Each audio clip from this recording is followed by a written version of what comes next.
At the story's outset, a bustling mountain is depicted, its slopes covered with numerous houses. At its base, people labor relentlessly, crafting a mysterious substance. Among them, a curious girl dips her finger into the mixture and tastes it, excitedly exclaiming that it's candy. Her disruption frustrates the workers, and one angrily pushes her away, causing her to fall. Nearby laborers pause to watch the commotion. This is when we meet Li Huowang, the protagonist, who glares at the girl and snaps, "Foolish girl, this isn't candy, it's medicine." He mutters under his breath, "No matter how much you explain, they'll never understand." The girl stares at him blankly, her desire for the substance undeterred. The other workers seem strange, their behavior hinting at a lack of comprehension or morality. Madness seems to hang in the air. Suddenly, a sharp cry pierces the murmur of activity. Li Huowang turns to see a man grabbing a white-haired girl roughly. With a cruel laugh, the man sneers, "I want to play with your body," his intentions clear. The girl pleads, "Don't do this," her helplessness evident. Yet her cries only provoke grotesque laughter from those around them. Furious, Li Huowang picks up a tool and hurls it at the man, striking him on the head. The man yells in pain as the white-haired girl hides behind Li Huowang. Seething, the injured man growls, "You've made a huge mistake. When the master hears of this, you'll be dead." Unmoved, Li Huowang coldly replies, "I'm not afraid of the master. To me he's nothing." His boldness leaves everyone stunned. No one had ever spoken of the master with such defiance. The injured man sneers, warning, "You'll regret this." Before long, a guard arrives, his mere presence silencing the scene. Dressed in white, he announces, "The master has summoned Li and Wang." Wang is revealed to be the candy-obsessed girl. Ecstatic, she skips after the guard, convinced the master has called her to give her more candy. As they proceed, the white-haired girl clings to Li Huowang's clothes, pleading, "Don't go. It's too dangerous." But Li Huowang brushes her off, determined. The candy-obsessed girl remains blissfully unaware, humming and skipping along. As they leave the mountain, Li Huowang reflects on his anger, questioning why he let himself get so involved. His thoughts are interrupted when the girl playfully pushes him. Irritated, he grabs her hand and demands, "What is your problem?" She innocently asks, "Do you want candy?" Without responding, he accepts the substance she offers, knowing it's the medicine they've been making. They reach the master's domain, where a fire blazes beneath a massive pot. The master, a grotesque figure with bloody teeth, turns to them laughing. "You made me wait," he says, his voice dripping with malice. Suddenly, he grabs the candy-obsessed girl by the neck and hurls her into the boiling pot. She squeals, "Is this candy, master? Did you throw me in here to give me so much candy?" Even as her body is crushed and twisted, her delusion persists. Li Huowang watches in horror, paralyzed. The girl's screams echo as the master reduces her to a paste, her broken body fueling the fire. The realization hits Li Huowang like a blow. The medicine they've been making is crafted from human remains. Overcome, Li Huowang begins to whisper, "This isn't real. This is all a lie." Yet the stench from the cauldron rises, and the master inhales it with satisfaction, reveling in the twisted reality of their world. At the heart of the narrative, Li's persistent refrain, "This is all fake. Nothing is real," sets the tone for a startling turn of events. While muttering to himself, Li's words unintentionally catch the ear of his master, who misinterprets them as an insult, thinking Li has called him "fart master." Enraged, the master demands an explanation, shouting, "What did you say? What am I?" Li, lost in his own thoughts, continues murmuring, "This is all fake. This master's voice is fake." Frustrated by Li's apparent disregard, the master attacks him, furious at being ignored. But before the confrontation escalates, reality begins to unravel. Li's body starts to disappear, glowing with an intense green light, until the scene freezes entirely. The next moment, Li awakens in a hospital. Restrained and surrounded by silence, he hears only the rhythmic beeping of machines and his own heartbeat. He is alone in a stark room, his surroundings contrasting sharply with the chaotic hallucination he just experienced. It becomes clear that Li is hospitalized, and his condition takes the story in an unexpected direction. A doctor enters, asking Li about his latest hallucination. Li, distressed, describes witnessing horrifying events, a master crushing a girl into paste and turning her remains into medicine. Even as he recounts the vision, Li struggles to understand its meaning, questioning if there's a deeper connection or purpose behind these vivid, seemingly real experiences. The doctor listens attentively, documenting Li's account on a tablet, but dismisses Li's musings about justice and purpose. None of this is true, the doctor insists. Li, however, finds little solace in the familiar dismissal, his frustration evident. The doctor warns that Li must accept these visions as illusions to leave the hospital. Until then he will remain confined. It's revealed that Li is in a mental hospital, and his isolation weighs heavily on him. The doctor reiterates, when you stop seeing all this as real, you'll be able to leave. After the doctor departs, Li gazes longingly, yearning for freedom and normalcy. Shortly after, a girl enters the room, her cheerful demeanor a stark contrast to Li's despair. She overheard part of the doctor's words and optimistically tells Li, "You can leave the hospital soon." The girl, Nana, is Li's childhood friend. Her affectionate gaze and efforts to cheer him reveal her deep care for him. Smiling, Nana produces a surprise from her bag, Li's schoolbooks. She explains that the exams are 6 months away, and she convinced their teacher to lend the books so Li could study and stay on track.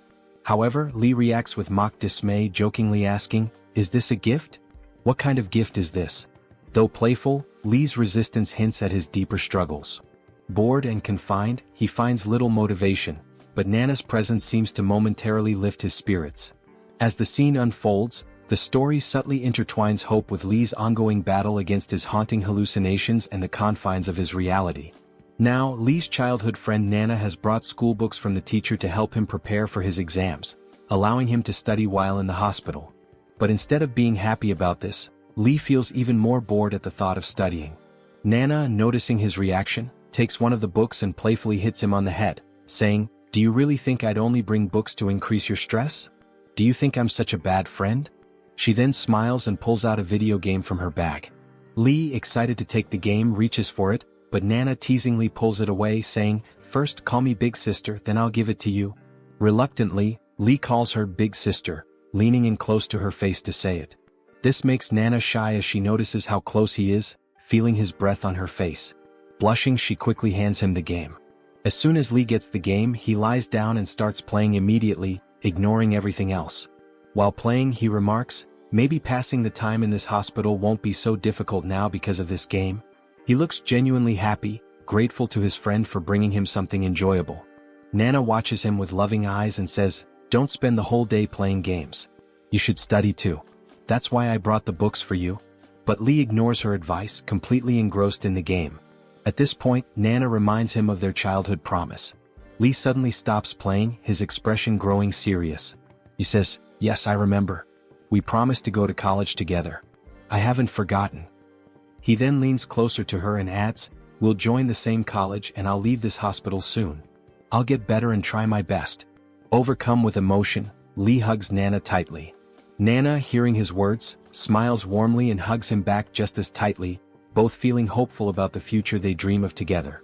For a moment, everything feels brighter. Time passes as they continue talking, but it gets very late, and Li realizes that Nana might be delayed in getting home. Concerned, he offers to walk her to the hospital gate. Nana agrees, and as Li begins to put on his slippers, something unexpected happens. A sudden, unbearable headache grips Li. The pain is so intense that he can barely stand. Holding his head, he mutters, "What's happening to me?" He grabs onto the nearby table to steady himself, feeling like his head might explode. That's when his eyes land on something familiar, the medicine pestle from his hallucinations.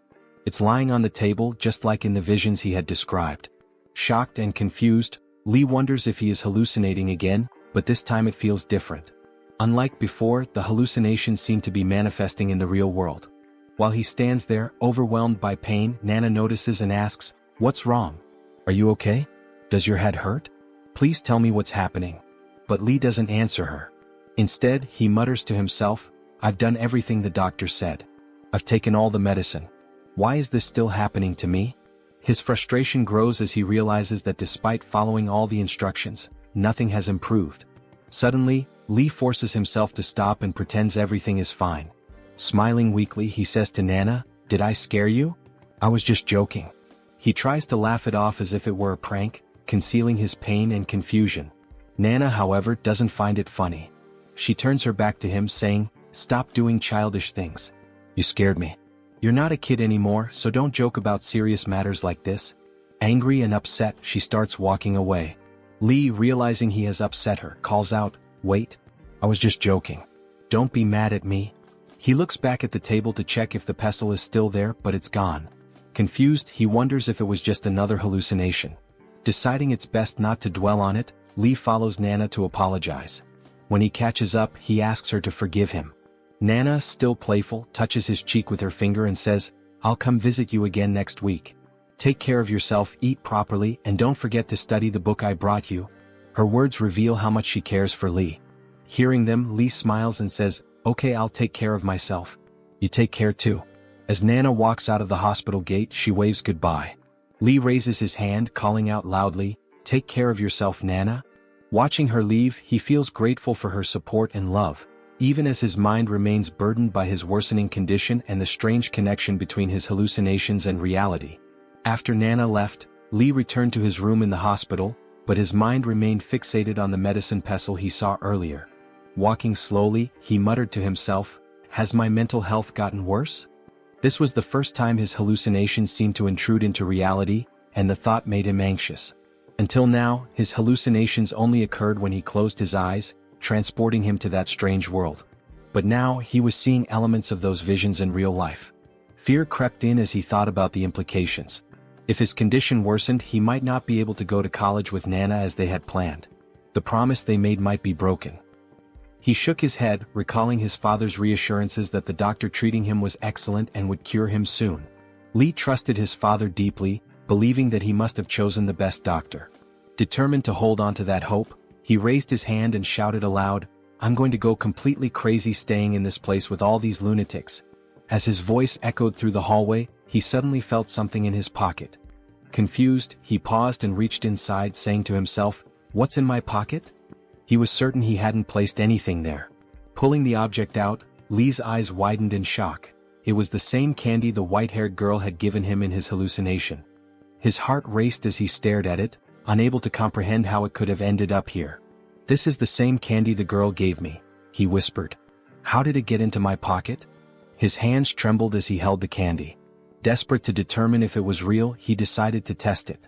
Putting it in his mouth, he was overwhelmed by its taste. It was disturbingly sweet yet carried an unsettling undertone. His stomach churned as he remembered how that candy was made in the hallucination, by crushing humans into paste. Li's thoughts spiraled. If his hallucinations were manifesting in reality, what did that mean for his condition? He clutched the candy, now more desperate than ever for answers. If the doctor sees this, maybe he'll understand what's happening to me. Maybe I'm not crazy after all, he reasoned. Hope flickered in his chest as he thought this might lead to his discharge from the hospital. But just as he started running toward the doctor's office, he stopped abruptly. A chilling realization struck him. If the things I get in my hallucinations appear in reality, he said to himself, then this could be an opportunity. His eyes gleamed with a strange intensity, glowing faintly in the dim light of the corridor. Li's face twisted into an unsettling expression, his mind racing with possibilities. Deciding to keep this revelation to himself, he pocketed the candy and turned away. Whatever his plan was, he wasn't going to share it with the doctor just yet. Later, we see Li in his hallucinatory world, shouting at the strange inhabitants, "Do you people have money? Silver? Gold? Anything?" His voice echoed, but the people around him only stared blankly, unable to comprehend his words. Frustrated, Li sighed. "No matter how much I explain, you won't understand. You're all addicts, too far gone to grasp what I'm saying," he muttered under his breath. The people scratched their heads, staring at him with vacant expressions. Suddenly, the white-haired girl called out to him, "Li brother, can you come here for a moment?" She gestured for him to follow her to a quiet corner. Curious, Li followed. When they were alone, the girl reached down and revealed a small gold bracelet hidden around her ankle. Smiling warmly, she handed it to him. "Here, Li brother. I've kept this safe, but I want you to have it," she said softly. Li was taken aback. "Why are you giving this to me?" he asked. The girl looked down, her voice wistful. "You saved me before and I trust you. Besides, I have no use for it here. I'll never leave this place." Li examined the bracelet carefully. "It's small but it's real gold," he murmured. Pocketing it, he promised, "I'll return this to you someday." To thank her, Li handed her a piece of candy. "This is really good. Try it," he said, smiling. It wasn't the same candy she had given him before. This one was real. How Li obtained it remained a mystery for now. The girl accepted the candy with a shy smile, But as this exchange took place, the other people around them started laughing eerily, their eyes glinting with a sinister light. Among the crowd, a man sneered, "This is getting interesting." Their laughter grew unsettling, making the atmosphere tense. Just then, a guard appeared and barked, "What are you all doing standing around? Get back to work." The laughter ceased instantly and the people scattered, their expressions fearful. It was clear that they were terrified of the guards and the master who controlled this world. The guard's eyes scanned the crowd and he growled, "You weren't brought here to waste time. Focus on your tasks." Li stood still, clutching the gold bracelet in his pocket. His thoughts churned as he formulated his next move. The guard then looks at Li and the white-haired girl. Because they were the reason everyone had gathered there. The guard notices Li taking the gold and gives him a very suspicious look, thinking to himself, "Are you planning to make medicine with that gold?" The guard is suspicious of what he is going to do with the gold, because he will never be able to leave this place. So what is the use of taking it? Li keeps looking at the guard with his sharp eyes. And maybe he was thinking, why is the guard looking at me for so long? Before leaving, the guard tells Li, "Get back to work. If the master's medicine is not ready on time, he'll turn you into the medicine." The guard had something shiny tied with a rope around his waist, and it was glowing brightly. Li notices it and asks, "Is that an ancient jade pendant?" Looking at it, Li smiles, and from his expression, we understand that he wants to take it. He feels it must be very ancient and old, so if he could somehow take it to his world, he could sell it and get a lot of money. Later, at 3 a.m. when everyone is asleep, Li sneaks into the guard's cave to take that object. He finds it very easily because it glows brightly in the night. His luck was good because the guard had apparently gone outside on patrol during the night. Li might have known this, which is why he timed it perfectly. Holding the jade pendant in his hand, Li says to himself and thinks of his childhood friend Nana. Maybe now I can pay the college fees and cover my hospital expenses. Li is very poor, which is why he is doing all this. This is also the reason he initially asked everyone for any gold or silver, so he could take it back to the real world, sell it, and end the poverty for both himself and his childhood friend Nana. With great happiness he runs down the stairs, holding the pendant tightly, saying excitedly, "I found an antique pendant. I found a pendant." As he rushes down the stairs he notices a light. It looks like someone is coming up the stairs. He thinks it could be a guard, and if they see him at this time, it could become a big problem. Li panics completely and has no idea what to do. Just then, the terrifying guard appears behind him and says quietly, "What are you doing here so late at night?" Hearing this, Li is utterly shocked. He can't even bring himself to turn around. He's so scared, thinking that he has been caught. He imagines the guard might report him to the master, who will punish or even kill him. This is the same guy from whose cave he stole the jade pendant. Li turns around, trembling, and says, "I didn't do anything. I was just passing through." But then he notices the guard's clothes, which are different, so he asks why the guard is dressed like that. The guard doesn't answer and instead grabs Li by his clothes, dragging him along. While dragging him, the guard says, "People are escaping from here and you'll have to come with us." There were other guards with him, and as they pulled Li along, one of them added, "If you stay here you'll die one day." Li asks in disbelief, "Are you guys really escaping from this place?" He finds it hard to believe because they are all guards, and the idea of guards running away surprises him. Suddenly the angry guard shoves Li roughly and yells, "You'll never be able to escape from this place if you don't come with us. What did you think? That you could bribe us with money and tips to get out of here?" It's then that Li realizes the guard must have assumed that when he collected gold from the girl and asked others for money, his plan was to gather everything and bribe the master or the guards to escape from this place. This is why the guard seems so suspicious of him. But in reality, Li was collecting all of this so he could take it to his world and use it to help his friend and end his poverty, something the guard didn't know. But the biggest thing is that all the guards want to escape from here, which shows how dangerous this place is. This is where the story takes a different turn, because Li thought that maybe the master and the guards had some kind of freedom in this place, but now even the guards want to escape. You can imagine how dangerous this place really is. Li doesn't say anything to the guard and thinks to himself, "No matter what happens, I'll return to my real world.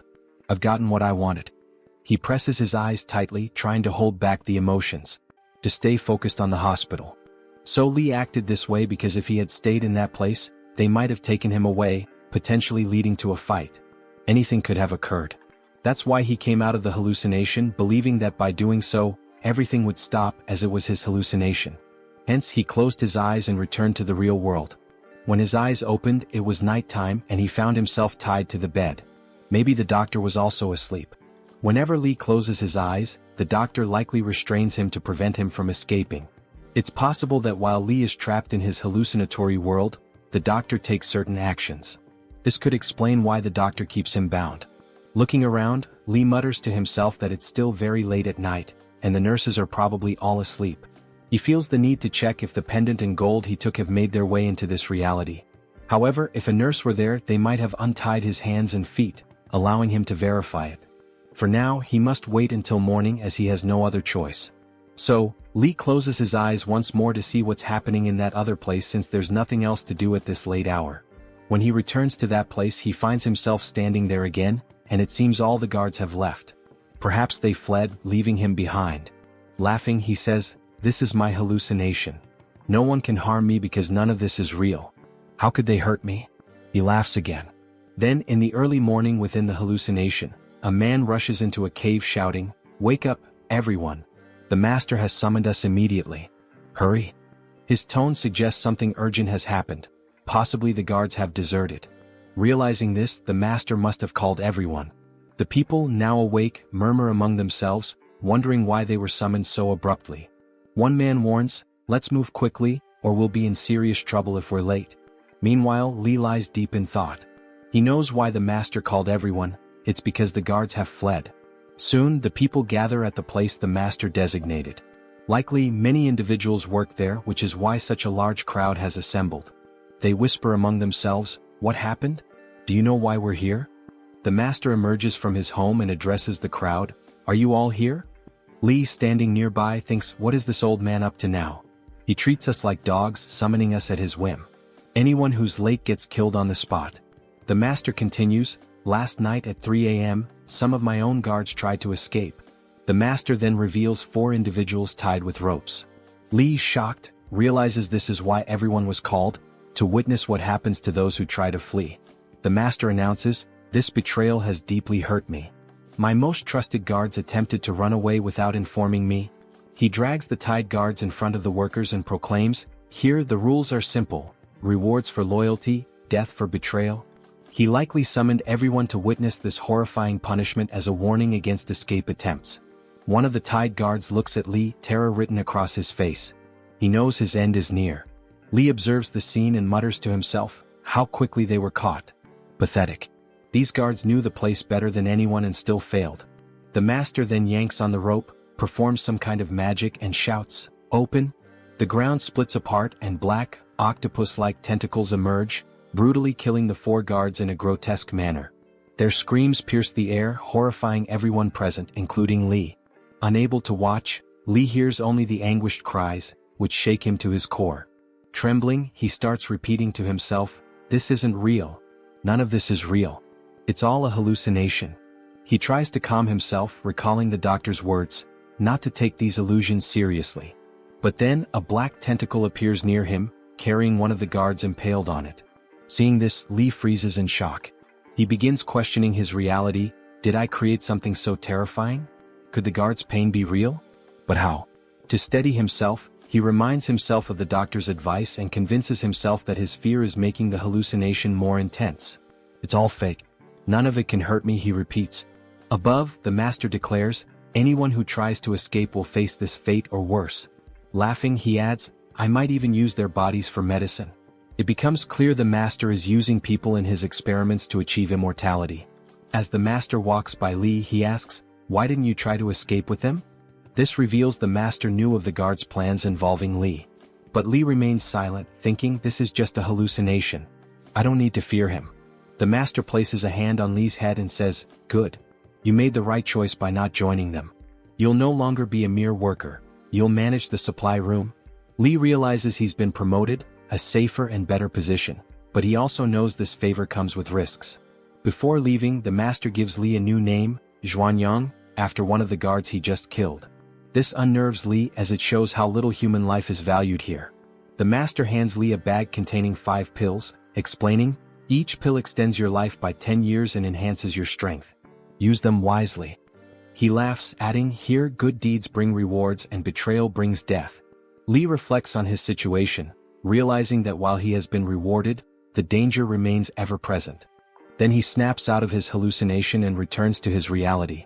He finds it hard to believe that everything he had brought back from there now exists in the real world as well.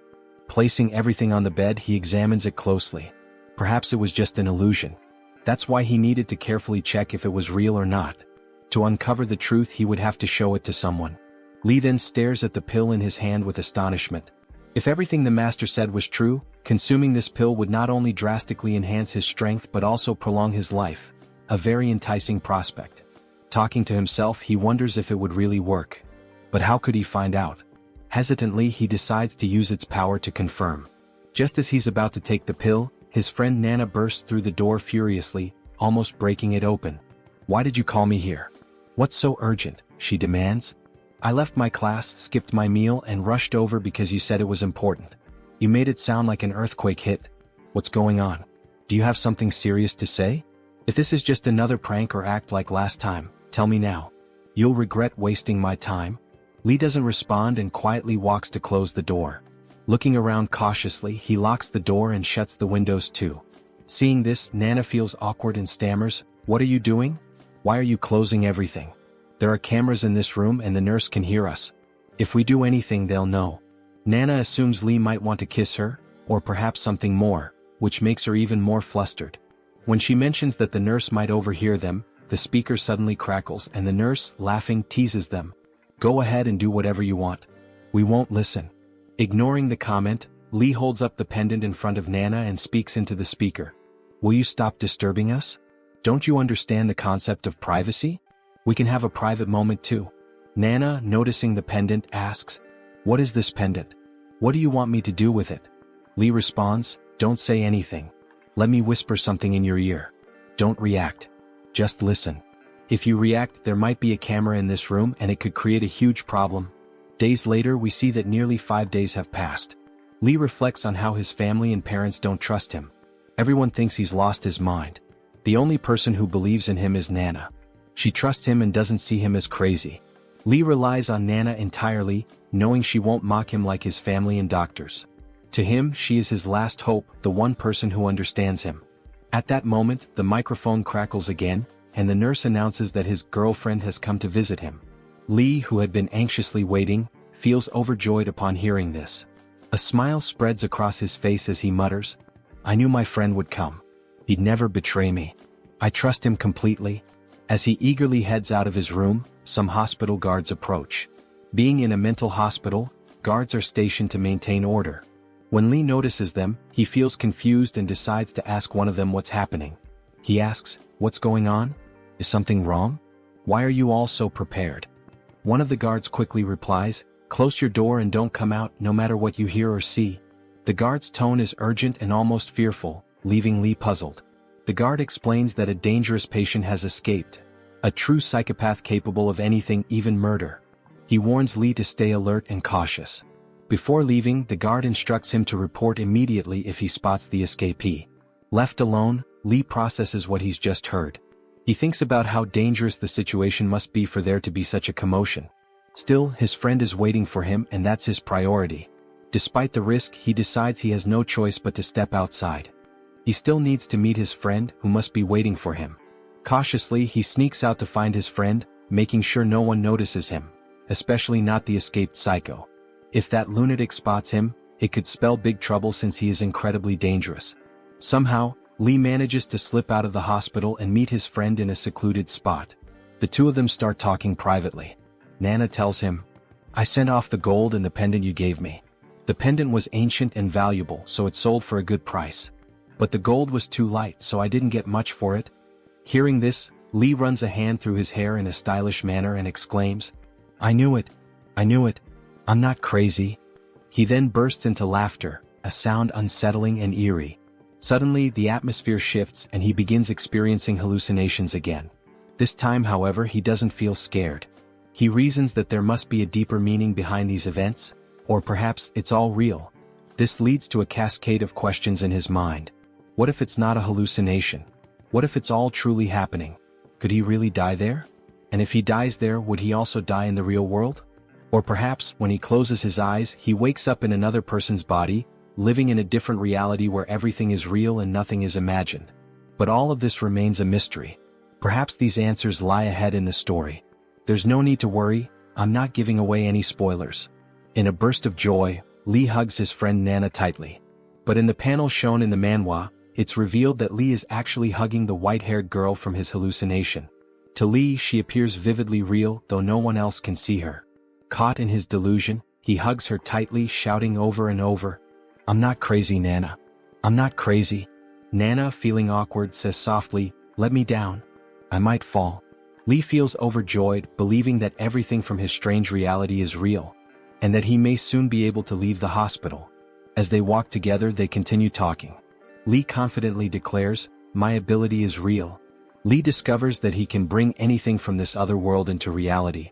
Although he still believes that the world he visits is just a hallucination, he's convinced that his ability allows him to transfer items from there to the real world. He's certain that the world in his visions isn't real, but the objects he brings back definitely are. Excited, he shares his thoughts with Nana, asking, "Are you ready to become rich? We're going to be loaded with this ability, and our days of struggling will be over. But I have to be careful not to get caught while taking things unnoticed." In response, Nana punches him and snaps, "I don't care about being rich. Are you out of your mind? I only care about you. I want you to get better and be okay. That's all I want. I don't need a fortune. Promise me, Li. Even though you have this ability, you'll still go to your checkups and take your medication on time. Follow everything the doctor tells you, no excuses, no shortcuts. Promise me you won't do anything reckless." Li doesn't say anything but gazes at his friend with heartfelt admiration. In that moment, he realizes how much Nana truly cares for him. Money means nothing to her compared to his health and well-being. He softly promises her, "I'll continue my treatment. I'll take my medicines and follow the doctor's advice." Just as they are speaking, a terrifying man suddenly appears behind them. He grabs Nana and shoves her forcefully to the ground. It's the same dangerous patient the hospital guards have been searching for, a deranged psycho. Li freezes for a moment before screaming, "He's my friend. Don't hurt him. Let him go." Panicking, Li rushes forward, but the psycho grips Nana even tighter, causing her to cry out in pain. Her screams send a chill through the air. Just as Li is about to intervene, the crazed man strikes him on the head with a rock. Blood begins to pour from the wound, and Li collapses to the ground. In that critical moment, Li recalls the medicine that the master had given him during his hallucinations. If the pendant in gold were real, then the medicine must also exist. And with it, the strength and long life promised by the master. Seeing his friend Nana in tears, overcome with pain, Li feels his anger and emotions spiral out of control. Unable to hold back any longer, he grabs the pills. In the manhua image, we see the determination reflected in Nana's eyes as Li swallows the medicine. The moment he consumes it, the atmosphere around him shifts dramatically. A surge of immense power courses through his body. The aura radiating from him is so intense that Nana is left stunned, unable to say a word, and even the psycho freezes in terror. As the crazed man begins to turn his head, Li reacts with lightning speed. He strikes the psycho hard in the face, sending him crashing to the ground. Li presses the man's face beneath his hand with such force that the bones crack, and blood begins to flow. Fueled by rage, Li tears the psycho's skin from his face and flings it aside, exposing raw flesh. The man screams in agony, the sound chilling and unbearable. At that moment, it becomes clear that Li has lost control. His mind, clouded by fury and despair over what had happened to his friend, no longer functions rationally. He continues to beat the psycho mercilessly, his eyes glowing red with rage. "How dare you touch my friend?" Li shouts. "Why did you hurt him?" Over and over, he strikes the man, his voice filled with a mix of pain and vengeance. "How dare you ignore me? I told you to stop, but you didn't listen." His relentless assault reveals a frightening transformation. Li no longer seems human. He moves like a demon, devoid of empathy, his heart hardened with rage. By the time the hospital guards arrive, they are horrified by the scene. They struggle to restrain Li as he continues his relentless attack. Even as the guards pile on, it takes all their strength to finally pull him away. Li is chained down, his body radiating a terrifying power. The guards exchange wary glances, realizing this is no ordinary patient. The medicine had changed him. Though he wasn't a psycho before, the pills seemed to awaken something dark within him. Now restrained, It's clear that he can no longer be seen as normal. Li lets out a piercing scream. I only did this to protect my friend. I didn't do anything wrong. Let me go. I was just trying to protect him. Didn't you all see how much pain that man caused him? The doctor, standing in front of him, crosses his arms and says firmly, This wasn't just a fight, Li. No one fights like that. What you did was far beyond a simple fight. You didn't just defend yourself or your friend. You brutally attacked that psycho. You tore the skin off his face. Is this your idea of protection? What you did wasn't human. Only a psycho would act this way. And today it's clear, you're no different. In fact, you're worse. You're a demon in disguise. The doctor's voice grows colder as he steps closer. Now tell me the truth. How did you beat that man so viciously? Where did this power come from? You've been here for weeks. I've seen you struggling to eat. You were weak, barely able to move some days. So how all of a sudden do you have this kind of strength? What changed? What are you hiding? Li remains silent, avoiding the doctor's piercing gaze. His thoughts race. If I tell him, he'll think I'm even crazier. He'll punish me even more. The doctor, noticing Li's silence, narrows his eyes and says, Answer me, Li, properly. If you lie or refuse to speak, the consequences will be severe. You haven't seen my true nature yet. When my patients lie to me, I make sure they regret it deeply. I've been patient with you so far, but don't test me. If you don't speak up, I'll make your life here a living hell. Something you'll never forget. Even with the doctor's threats hanging in the air, Li says nothing. He keeps his thoughts to himself. Why should I tell him? He'll just think I'm crazy. And if I tell him the truth, they'll start running tests on me again. They'll take everything I bring into this world, and I'll never have the chance to sell it. Li stays silent, staring at the floor, his fists clenched. The doctor leaned closer, his voice sharp and commanding. Are you listening to me? Close your eyes, he said firmly. Li hesitated, unsure of what the doctor intended. Refusing to comply, he stared back in defiance. The doctor's irritation flared. I told you to close your eyes, he barked. Reluctantly, Li finally began to close his eyes. As his eyelids shut, the world around him blurred and dissolved. And when he opened them again, he found himself in the hallucination world. A sense of relief washed over him, and he thought, maybe this is how it's meant to be. In the hospital, they're always talking to me, questioning me, doubting me. But here I'm free. Here no one can ask me questions. This is my escape. In this world, he saw a massive statue of an old man sitting in a meditative pose. Nearby stood his master, the one who always seemed to guide him in this strange place. His master spoke with authority, addressing a group gathered around him. Today we have a newcomer joining us, the master announced. Huowang, you'll be working with us from now on. If he makes any mistakes, forgive him. He's new here and doesn't yet understand this place or its work. But I trust that he will learn everything gradually. Beside Huowang stood another man, older and more experienced. The master continued, you'll be his senior. It's your responsibility to guide him, teach him about this place, and show him how things are done. Now, the master said with finality, it's time to rest. It's 9 o'clock. Let's have dinner and then call it a day. As the group began to disperse, Li noticed something odd. One of the men, standing next to the master, was staring at him with an intense, almost unnerving gaze. The man's piercing eyes seemed to hold some kind of knowledge about him. Li couldn't shake the feeling and thought to himself, why is this guy looking at me like that? Am I a girl or something? Is there something on my face? What's his deal? It was the first time Li had seen this man in the hallucination world, and they had no connection. So why the intense stare? Later, as Li and his assigned senior walked up a flight of stairs, Li broke the silence and asked, who was that guy staring at me back there? And why was he looking at me like that? The senior glanced at Li and answered, his name is Senior Brother Jin Khan. He's unique. You'll get used to him. Li learned from his senior that the man's name was Jin Khan.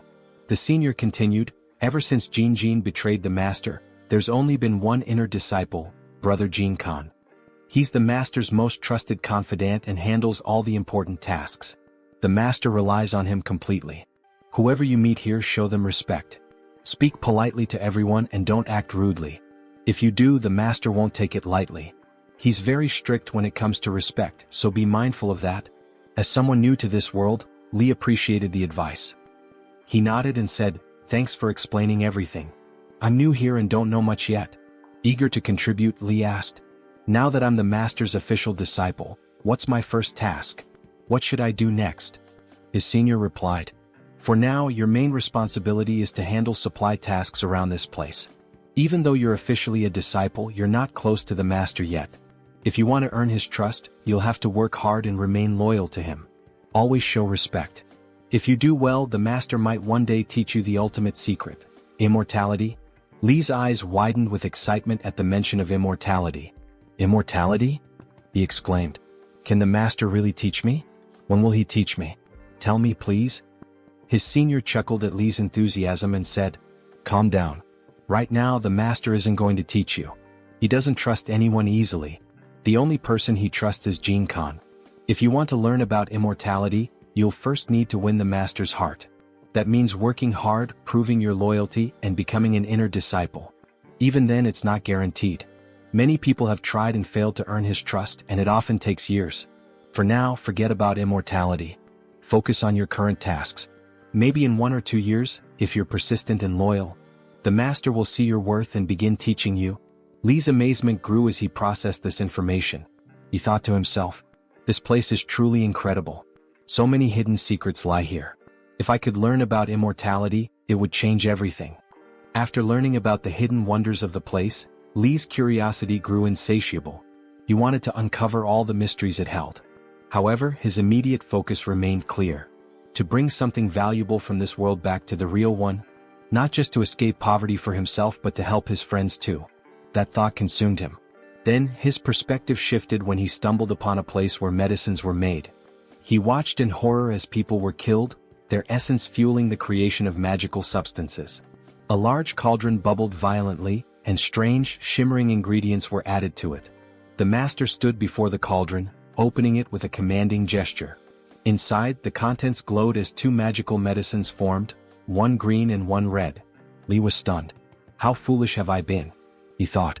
I was only thinking of taking money from this world, but these medicines hold unimaginable power. If I could take them to the real world, I could become invincible, maybe even immortal. The desire to take the medicines burned within him. He imagined harnessing their power to reshape his life, to protect his friends, and to achieve anything he desired. But then a troubling thought crossed his mind. What if I take the medicine without knowing its effects? What if it's too much for my body to handle? I could overdose and lose control, or worse, die. He realized he needed to tread carefully. First, he had to learn everything about the medicines and their powers. Determined, he resolved to focus on his current task, earning the master's trust. If he could do that, perhaps the master would teach him the secrets of immortality. As Li watched, the master transferred the magical medicines into bottles with a flick of his hand. His movements precise and almost hypnotic. Then the master turned to Li and said, If you're here for the supplies, go and bring them. The girl with the white hair. Li froze. His blood ran cold. The girl with the white hair? His master intended to use her, his friend, the one who called him brother, as a component in the cauldron. Li's mind raced. How could I do this? How could I betray her and bring her to die? He couldn't bring himself to even consider such a thing. But before he could respond, the master stepped closer, his tone growing sharp. Didn't you hear me? I said bring the supplies. Feeling trapped, Li closed his eyes tightly, unable to face the situation. He willed himself to return to his real world, desperate to escape the impossible choice. When he opened his eyes, he found himself back in the hospital. Standing before him were the doctor and his mother, their faces filled with concern. Mom? Li asked, surprised. What are you doing here? His mother rarely visited him, and her presence made him uneasy. His mother's eyes were filled with worry as she said, The doctor called me. He told me about what happened to you. That you were attacked, hurt badly on your head. She stepped closer, placing a gentle hand on his shoulder. Are you okay, my son? Do you have a headache? Li forced a smile, trying to reassure her. I'm fine, Mom. I don't feel any pain. But deep down, his mind was far from fine. The guilt of leaving the white-haired girl behind and the dread of what might happen to her gnawed at him. Yet, he couldn't bring himself to explain anything to his mother. You don't need to worry, Mom. Everything's okay. His mom looks at him and says, You have become so thin. Don't you eat in the hospital? Don't you like the food here? Have you ever looked at yourself in the mirror? You have become so thin. His mom took out the grape from the bag and said, This is your favorite, right? I know it. Come on, open your mouth. It's very sweet. You'll like it a lot. While eating, he says, Mom, don't worry so much about me and don't trouble yourself so much. "Are you really here just to spend time with me?" Because he asks, his mom comes here very rarely. And it might be very few times that his mom doesn't get time to come here. Maybe that's why he is asking if you are here to spend time with me. His mom then feeds him all the grapes and talks to him for a while. His mom says, "If you don't get up, the doctor will take me to the crazy man's parents. And I will scold them a lot." His parents are waiting downstairs, so the doctor tells his mom that the crazy old man's family is waiting downstairs. So hurry up or they will leave. His mom says, "Let me talk to my son for a little while longer. There is still something important I want to tell him."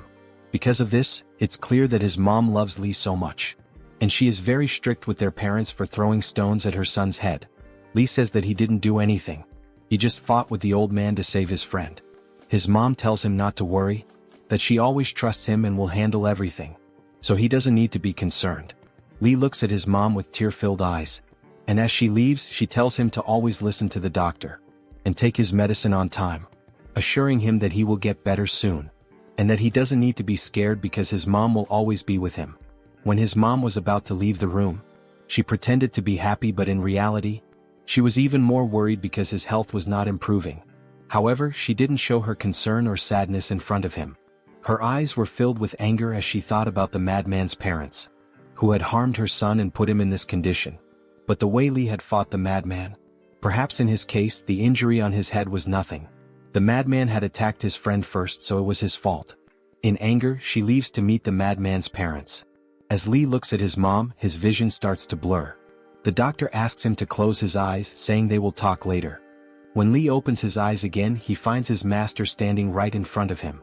The master speaks, but Li is too troubled to pay attention. His thoughts are consumed with the white-haired girl. He wants to check on her to make sure she's all right. As he considers returning to find her, his master suddenly grabs his face with a tight grip.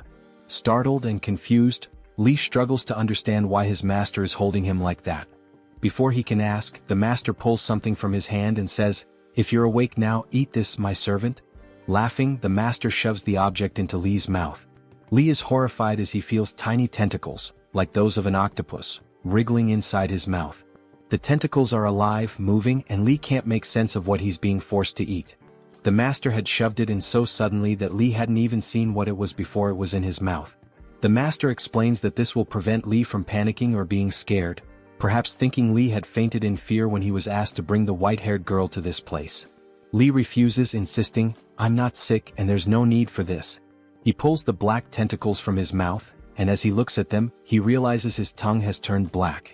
The master, unbothered, orders his guards to force-feed Li. Two guards approach with firm grips, holding Li's head and knives, ready to force the substance into his mouth. The master coldly commands, "You must eat this or they'll make you eat it." As the guards prepare to hold him down, Li suddenly feels bubbles rising around him, and his face slowly starts to sink into water. The moment his face touches the water, Li wakes up in his real world, where his friend Nana is looking at him, calling his name in concern. Nana, worried, asks if something is wrong or if Li had seen something frightening in his hallucination. Li doesn't respond, choosing to stay silent as he looks at his friend, grateful for her presence. Just then, Li notices the doctor standing nearby. As soon as their eyes meet, the hallucination begins again. The doctor asks, "What did you see this time?" He notes Li's panicked reaction, his heart racing, and continues to probe, "You're so panicked and screaming while in the hallucination." Li, still shaken, decides not to tell the doctor about everything he had experienced. He doesn't want to alarm Nana, who is still standing close by. If she heard, she would surely be scared and worry about him even more. So Li simply says to the doctor, "I didn't fully see everything yet. It wasn't complete." Li then asked the doctor for medicine, telling him he needed a break from the hallucination-filled world. The medicine could stop the hallucinations for a brief time, and the doctor, surprised by the request, realized it was the first time Li had asked for it. As the doctor began to leave the room, he informed Li that the medicine had already been placed on the table. The doctor explained that the medicine only worked temporarily, and if Li truly wanted to escape his situation, he would need to apply everything he had been taught. He added that Li should let things unfold naturally, without interfering with anything.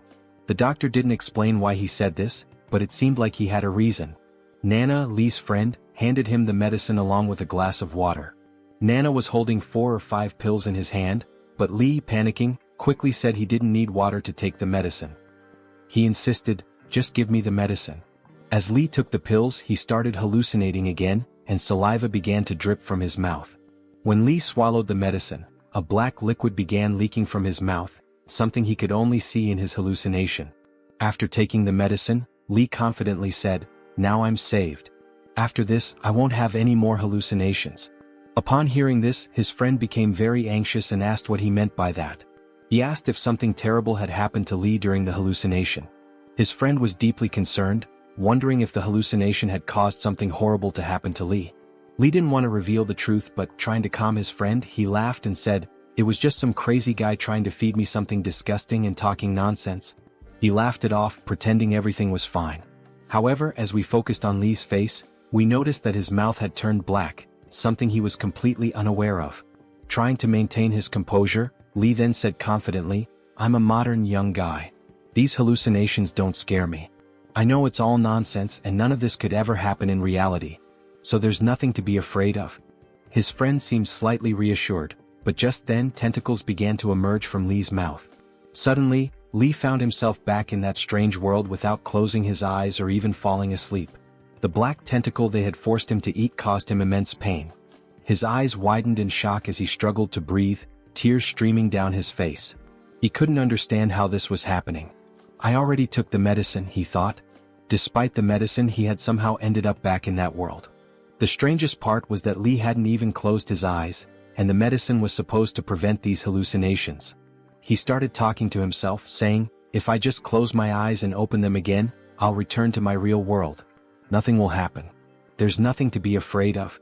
He kept reassuring himself as he tightly shut his eyes. But when he opened them again, he was still in the same place with his master and the two guards standing before him. This time he couldn't escape. His master spoke, saying, "Li, you have hysteria. That's why we gave you this substance. It will cure your hysteria. Now you can do your job properly." Then his master and the guards left, laughing, leaving Li behind, sitting in unbearable pain, tears streaming down his face. Black tentacles began to emerge from his mouth, but Li wasn't focused on the pain. Instead, one question consumed his mind: is this world truly real? And the world he had been returning to with all those people, was that fake? Li's heart shattered. Everything he had dreamed of, especially his moments with his friend Nana, suddenly felt like lies. Could it all have been false? He began to believe that this world might be the real one. After all, even though he had taken the medicine and hadn't closed his eyes, he still ended up here. And now, even closing his eyes couldn't bring him back to what he thought was his real world. Impossible. Nana is not an illusion. After finally swallowing the medicine, Huowang, crying, believes she hasn't left him. But Nana vanishes with the wind into the air. Huowang begins to scream desperately, "Why am I in this cursed place? Why won't this illness let me leave?" The next day, as the members cultivate, Bai Lingyao slowly approaches with 3 steamed buns. "Senior brother Li hasn't eaten all day," she says. Then he asks, "How did you get this pendant?" Lingyao replies that she received it as a gift from him. She explained that she didn't want it, but he insisted, pushing it into her hands.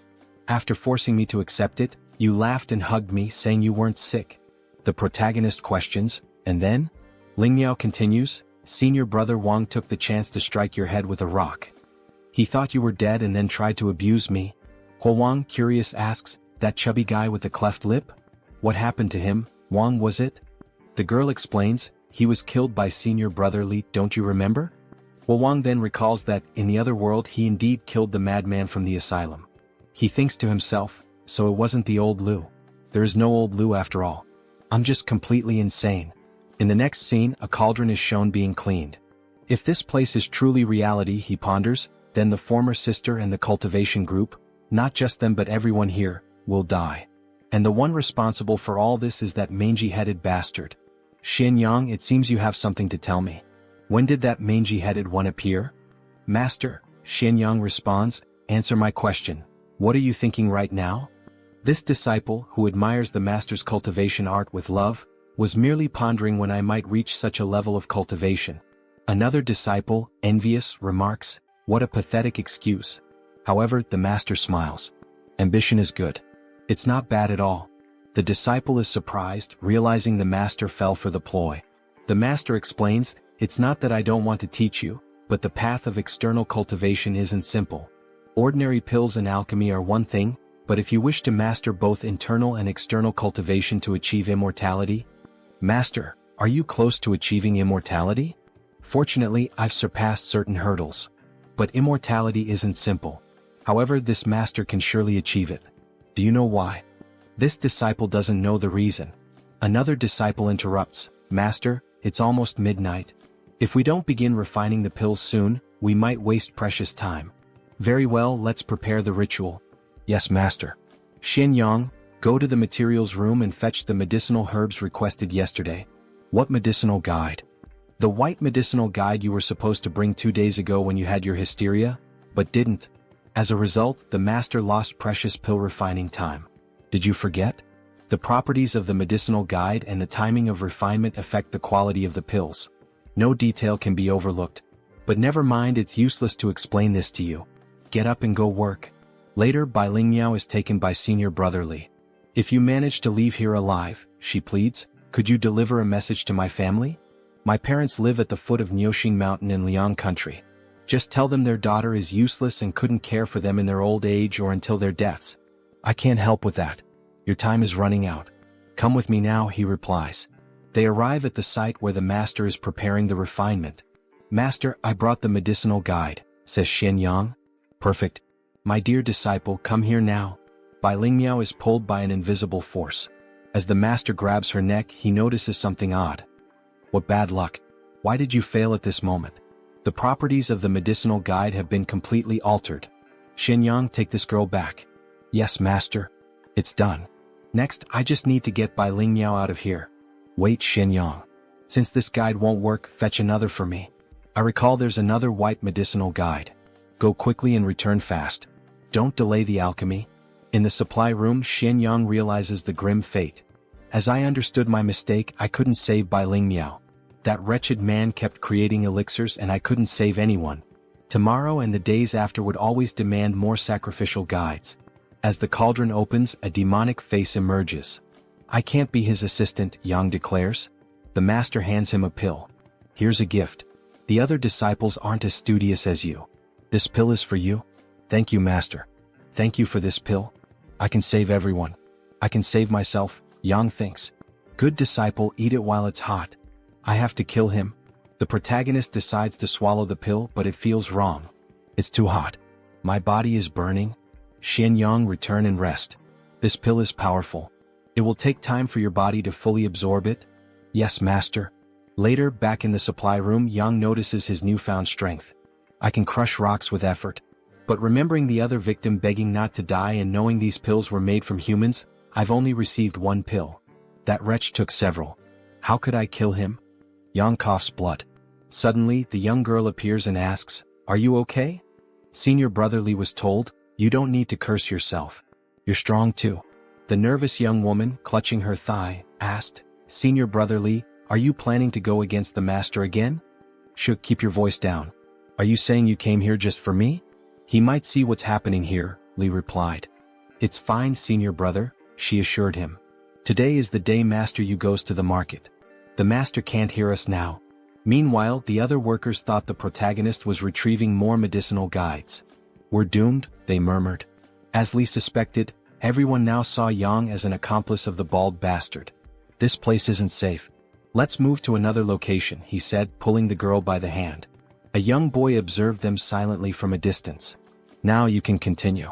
What were you saying earlier about the old Master Yu? Li asked. The old Master Yu? It's something you can't see or feel. My grandfather once told me that only high-level practitioners can summon it. Anyway, the old Master Yu goes to the market on the 1st and 15th days of every month, she explained. So the old master goes to the market on those 2 days? In other words, during those days, the bald bastard can't monitor our lives in the temple. That's valuable information, Li remarked. The girl pressed, Anyway, senior brother Li, let's get back to business. Do you really want to go against the master again? Of course I do. If I could, I'd eat his flesh and drink his blood, he replied with venom. Then count me in on this mission. I want to help too, the young woman said determinedly. Suddenly, a boy holding a piece of bread said, Count me in as well. Senior brother Li, you might not remember me. I'm just a nameless child born and raised here. You can call me Gua. Here, senior brother and senior sister, take this bread, he offered. Were you eavesdropping on us? The girl demanded. No, I wouldn't dare. I only came looking for Senior Brother Li for protection and happened to overhear the last words Senior Sister said. He stammered. You don't know anything about this. How can we trust you if you want to join us?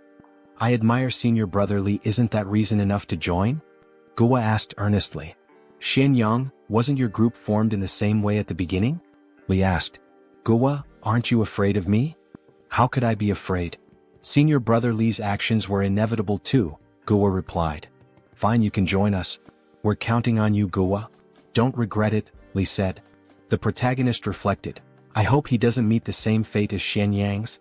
In the days that followed, the group continued seeking ways to kill Dan Yangzi, but with just Li and the two others, it was almost impossible to deal with the master. During that time, they moved the medicinal guides from the storage room to the alchemy room one by one. The protagonist couldn't forget their final words, echoing in his head until the 8th medicinal guide. Master, the medicinal guide is ready, Xianyang announced. Well done, Xianyang. You've been performing admirably lately. As I said, our Shishan Donghua sect rewards merit and punishes mistakes, the master replied. Since you want to learn alchemy, I'll start teaching you today the formula for creating the nutritive pills. Don't underestimate the formula. Though it's simple, it remains a heavenly method recorded in celestial scriptures. The master explained, remember this, 20 taels of human elixir, half a caddy of balsam seeds, 24 sunrise stones. The fire must be lit at 3 a.m., the bathing hour. Use your eyes to illuminate it silently, your breath to boast it, and your spirit to fumigate it. Gradually raise the fire with a gentle flame and relight it at 4 a.m. Then exhale. While listening, Xianyang secretly wrote the formula on his clothing.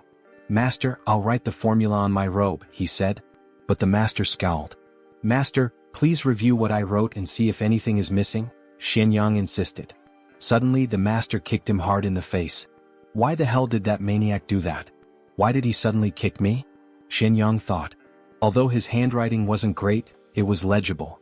The master hadn't even looked at it. He seemed more concerned about the act of writing the recipe. Wait, Xianyang realized. Back when we were in class, we never had scriptures or any written records from this temple. Everything taught so far was passed down orally. Could this cursed maniac be illiterate? If he can't read, then who read the celestial book he claims to follow? Another disciple approached. I didn't expect this, Xianyang. The master is willing to share the celestial book's formula with you. He must truly value you. Senior Brother Zhengkuan, this is the master's way of showing his favor, Xianyang said carefully. But Zhengkuan, angered, punched Xianyang in the ribs. Who do you think you are? He growled. Bruised but undeterred, Xianyang smirked. The master recognizes my efforts in cultivation. Perhaps you're just not good enough, Senior Brother Zhengkuan. Infuriated, Zhengkuan channeled magic into his hand and struck Xianyang with such force that the impact echoed throughout the temple. Time passed. Zhengkuan sneered, Junior Brother Xianyang, why are you so disobedient? If it weren't for the master's pills, you'd be dead by now. Didn't I tell you not to provoke Zhengkuan? Why do you keep doing it? As the days continued, Xianyang's suspicions about the master and his twisted methods deepened.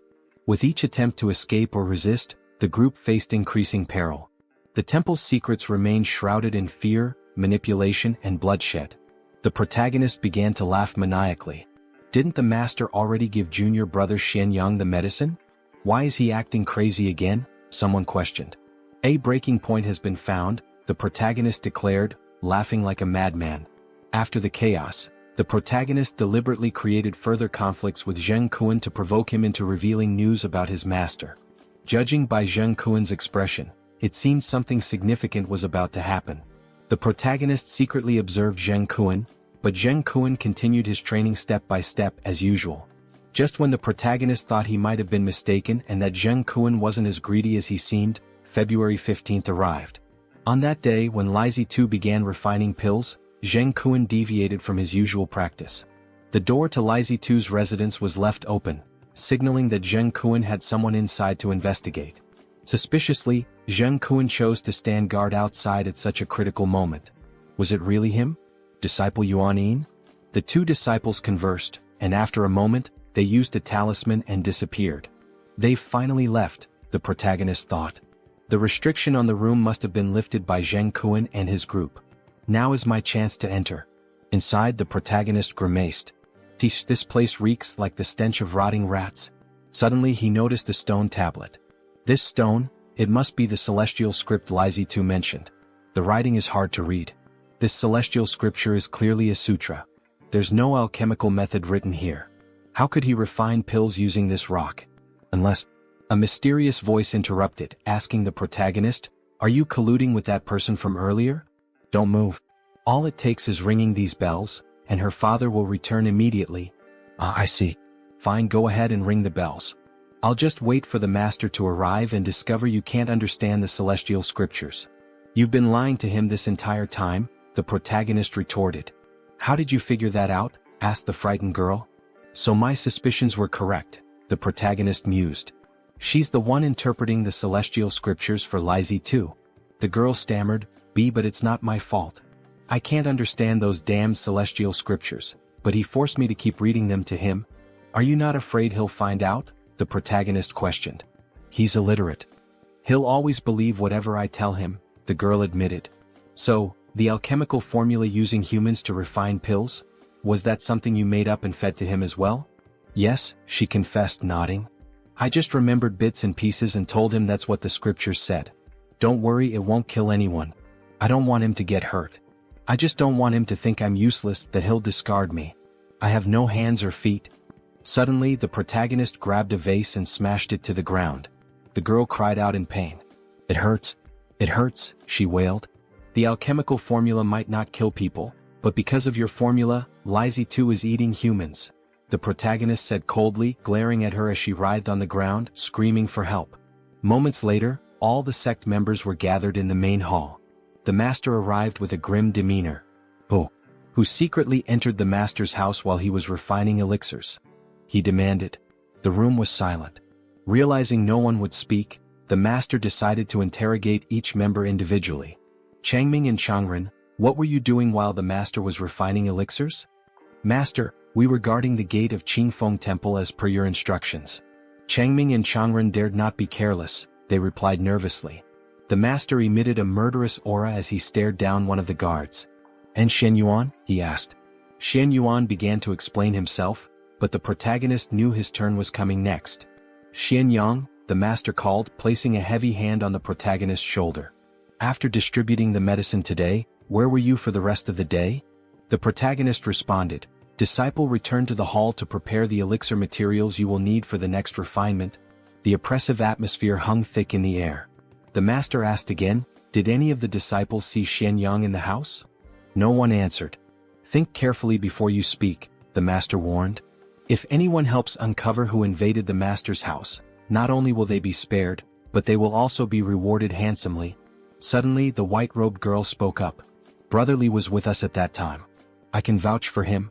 "You can guarantee that?" the master questioned. "Yes, I can," she replied. "And the rest of you? Does anyone else have anything to say?"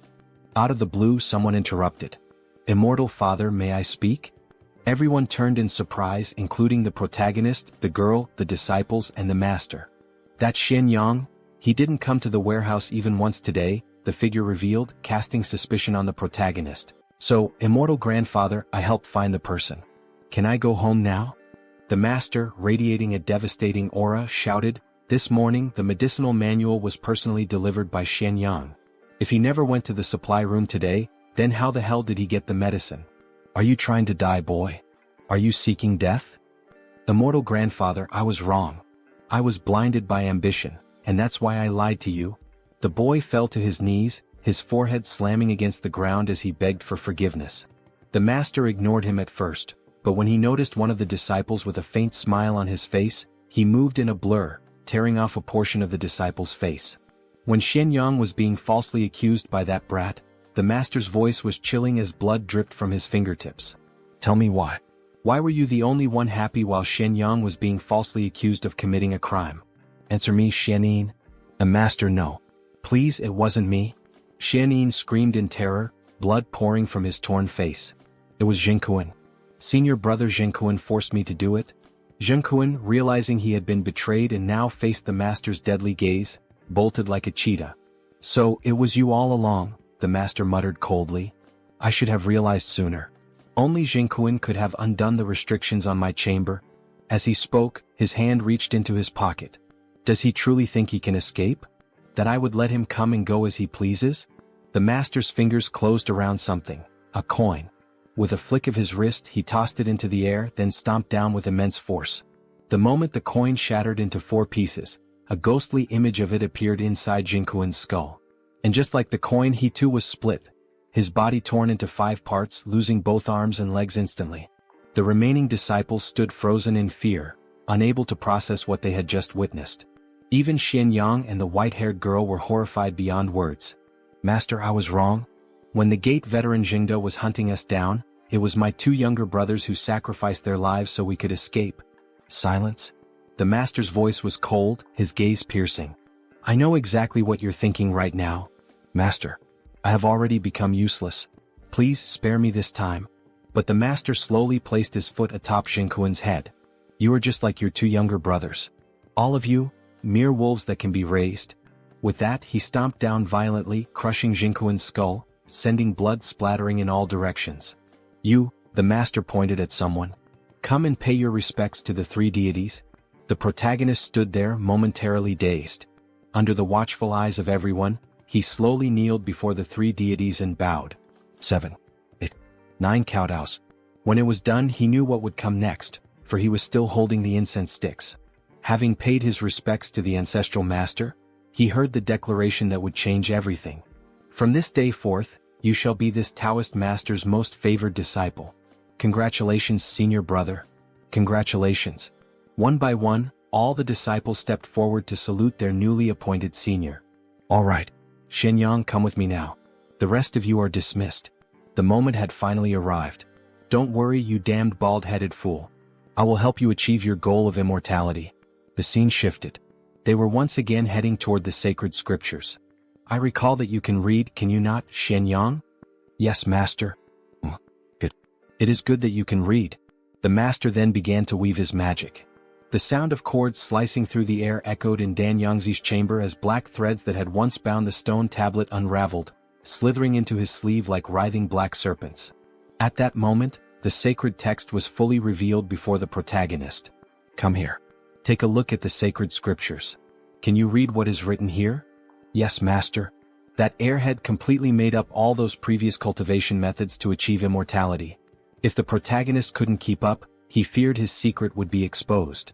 So instead, he would rather tear everything down himself. The disciple seems to understand, the master mused while analyzing the stone tablet.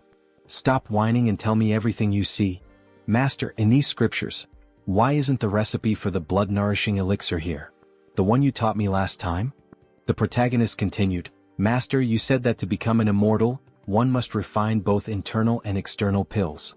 But the method for refining internal pills, it's not here. What? The master's eyes widened. I'm telling the truth, the protagonist declared with conviction. He had no idea what kind of lies the girl in the vase had told Dan Yangzi. If he followed the original script, there was a chance he would fail. So, he decided it would be easier to be honest and figure something else out later. Besides, it wasn't even a lie. It was the truth. The entire method to become an immortal was nothing more than a fabricated story the girl in the vase had invented. Naturally, he would create his own fabricated story and method as well. This stone tablet records a technique for cultivating internal strength. It says here that on the eve of the new year, one can use various external pills alongside this technique to capture a portion of the spiritual energy that the heavens release into the mortal realm. We can then absorb it and use it to ascend to immortality. Li Huowang stared at the stone tablet, his voice unwavering, speaking each word with such confidence that it sounded like absolute truth. A cultivation technique? It also requires external elixirs, the master asked. There seem to be multiple types of pills, the protagonist responded. This one requires 120 grams of cinnabar, 5 grams of white strychnine, 60 grams of acidin, and a wandering god? Master, what kind of ingredient is a wandering god? No wonder. No wonder the girl in the vase had said that this celestial scripture was always changing, making it impossible to memorize. No wonder he hadn't become an immortal after all this time. She had been deceiving this Taoist all along. Dan Yangzi didn't respond immediately. Instead, he observed for a while before speaking. Child? Even that girl managed to deceive me. Are you trying to do the same? The protagonist answered immediately. Master, This is the method to become an immortal. How could I possibly deceive you? After all, I also want to achieve immortality." The master stared at him, almost as if amused, trying to see if he could uncover any lies. "Good." Dan Yongzi clapped his hands and laughed joyfully. "First, explain this cultivation technique to me. Let's wait until I, your master, fully master it before refining any other pills. Then we shall ascend to immortality together, master and disciple." "Yes, master." Finally, after a long day, the protagonist returned home. Fortunately, he had read countless novels, magazines, and manga. Otherwise, the techniques he created today would have been instantly exposed as nonsense by the leper. Suddenly, he heard a voice shout, "Senior Brother Li, rest assured, now that I have returned safely, the promise I made to you, to escape, will naturally be fulfilled. Soon, you will all be able to go home. Senior Brother Li, from now on, you are my father," the boy said. "What are you all doing? If not for everyone's help at Jingyi Hall today, I would already be dead. Who would have thought that in this strange world, he would actually become companions with these odd-looking people? Everyone, I have something to ask of you. This concerns whether or not we can successfully escape from this Qingfeng temple." "What is it, Senior Brother Li? Do any of you know any other stories? Any rumors? A legend like the one my grandfather once told me? Other than mastering you, I once heard my grandfather mention something evil. Something called grandmother. This grandmother doesn't sound like anything special." "Shh. Brother Li, keep your voice down or grandmother will hear you. She is truly an evil thing. First of all, her appearance is different depending on who sees her. Some say she looks like a long-eared monster. Others say she resembles a deceased elder. And, if we say grandmother too often, do you know what happens? Grandmother will ride on your back, and on mine. If she finds us, we will become a great-grandmother together. What do you think, Senior Brother Li? Does this information about the great-grandmother seem correct?" The protagonist looked unsettled by the story. "You turn into a great-grandmother just by staying near her too long?" This world was so strange, filled with inexplicable things. "No problem. This information about grandmother was definitely useful. Does anyone else have anything to share?" Immediately hands shot up. "I have a story." A young boy began to speak. "Senior brother, I heard that some people skin children and wrap their bodies in dog hides, training them to act like dogs. Then they use these children, who understand human speech, to perform tricks on the streets.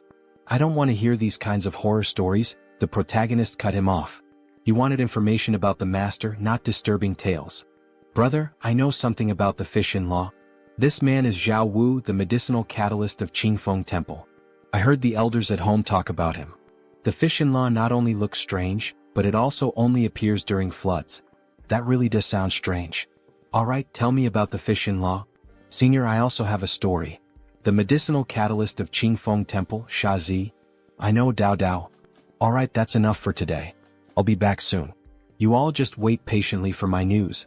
News? The next day arrived. Early in the morning, Li Huowang was summoned to Dan Yongzi's room.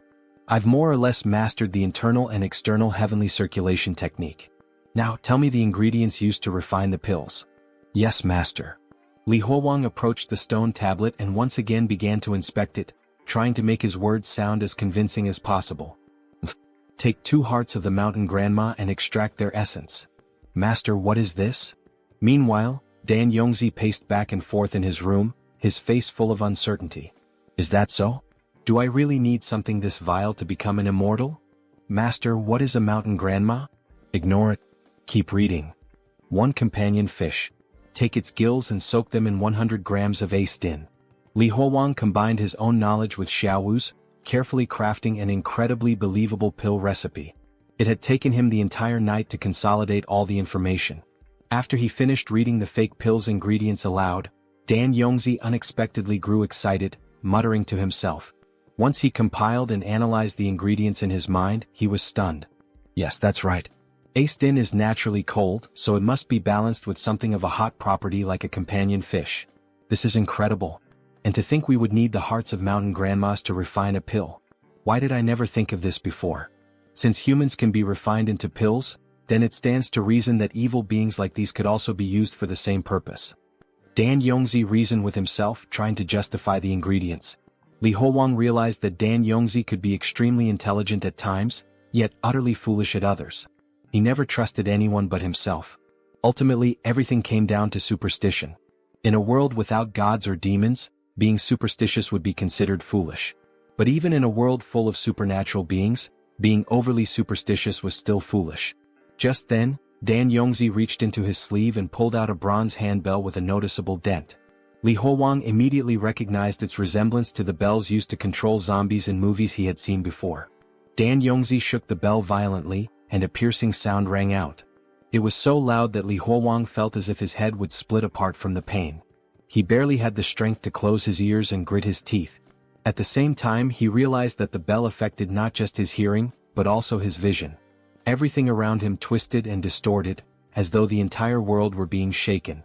What is this? What is Dan Yongzi doing? Did I make a mistake? Have I been found out? Just as Li Huowang feared he had failed, he noticed the edges of everything around him. The corners of the table, the hems of Dan Yongzi's sleeves, even the borders of the sacred text, starting to gather in front of Dan Yongzi. He couldn't clearly see what was forming, but he knew one thing for certain. It was made from the edges of everything around them, and it was alive. For a moment, Li Huowang thought he was hallucinating and shook his head. But then, right before his eyes, the thing split into two. As he stared at the two wriggling entities in front of Dan Yongzi, a hunch formed in his mind. Are these the creatures that will gather the ingredients for Dan Yongzi? Just as that thought crossed his mind, he saw Dan Yongzi lower his body, scoop up a handful of dirt and shove it into his mouth. Then, in an unnaturally distorted voice, he spoke to the creatures. His voice was bizarre, unnatural, yet the creatures understood him. As soon as Dan Yongzi finished giving his instructions, they quickly disappeared.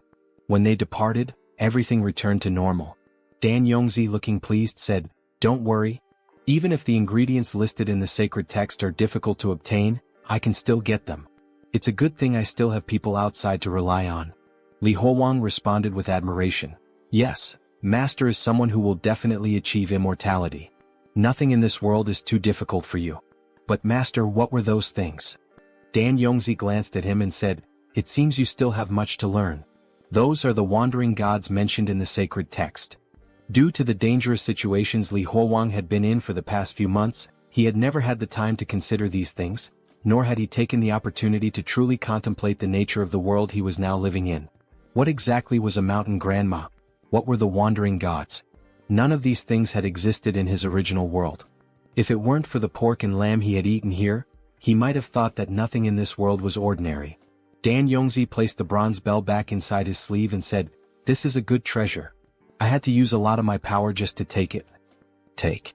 Li Huowang asked. "Yeah, of course I had to take it from someone else. Do you think anyone would just give it to me for free?" Dan Yongzi said matter-of-factly.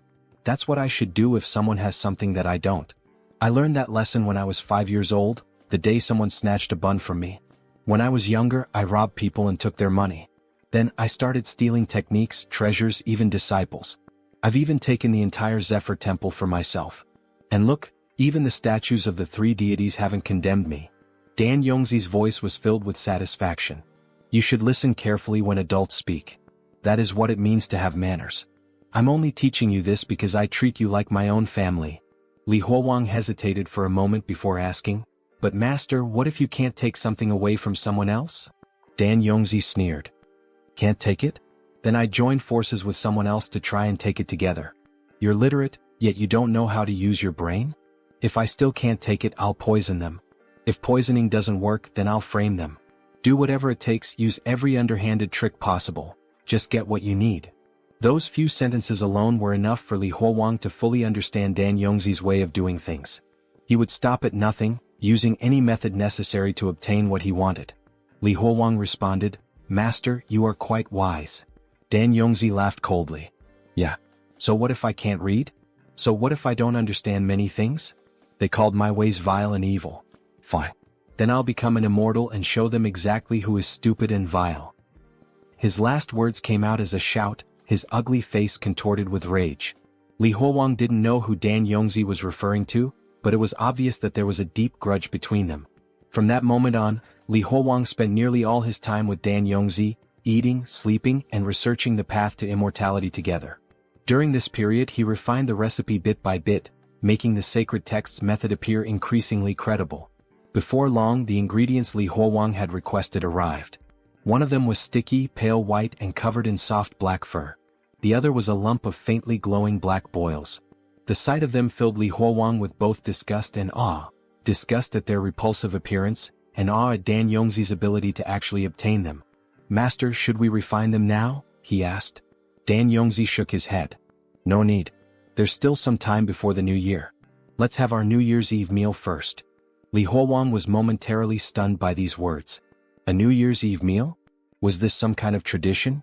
Without hesitation, he followed Dan Yongzi out of the pill refinement room, making their way to the cave where meals were typically eaten. The other three disciples, Chang Ming, Chang Ren and Xian Yuan, were already there waiting. When Dan Yongzi saw the empty table, his expression darkened. "Why have you not set places for the deceased disciples? Hurry and prepare their utensils. We must welcome them properly for the New Year celebration." Soon each dead disciple had their own set of utensils, placed neatly at the round table. Only then did Dan Yongzi's expression soften with approval. He took his seat at the head of the table while Li Huowang sat to his right. The left side remained empty. That seat was reserved for Jiang Kuan. "Bring out the dumplings." Assistants entered carrying a steaming plate of dumplings. The fragrant aroma filled the cave as they carefully used metal spoons to place the dumplings into everyone's bowls, including the ones prepared for the deceased disciples. Dan Yongzi chuckled. "Ho ho, the new year is almost here. Relax and eat." Despite his words, no one touched their food until Dan Yongzi took the first bite. He picked up a white dumpling with his chopsticks and placed it into his mouth, chewing with satisfaction. The pork lard and chives blend together quite well. He suddenly paused, biting down on something hard. "What's this? Corn? Ah, a sign of good luck." Li Huowang stared at the dumplings in his bowl for a long moment before finally taking a bite himself. Dan Yongzi watched him eat and grinned. "You all are lucky being able to enjoy dumplings like this. When I was your age, I didn't even know what dumplings looked like. I had only ever heard of how delicious they were. Then one year, during a New Year celebration, I caught a whiff of an amazing aroma coming from someone's house. That was the first time I saw dumplings.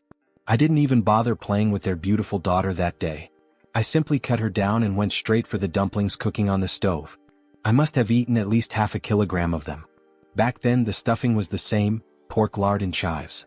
The other disciples only smiled weakly at the story, while Li Huowang quietly stuffed his cheeks with food. Dan Yongzi noticed the tears welling up at the corners of Li Huowang's eyes and sighed. Without saying a word, he picked up his own bowl and placed it in front of Li Huowang, giving him his share of dumplings. "Sigh. Looks like you've had a tough life too. Eat slowly. Don't choke." The New Year's Eve dinner of 5 continued, the only sound in the cave being the clinking of bowls and chopsticks. Just when Li Huowang thought they would move on to refining pills, he saw Dan Yongzi pull out a stack of red envelopes from his sleeve, handing them out to each disciple, including the dead ones. "Come now, the new year is almost here. Place them under your pillows." Dan Yongzi sighed as he watched them take the envelopes.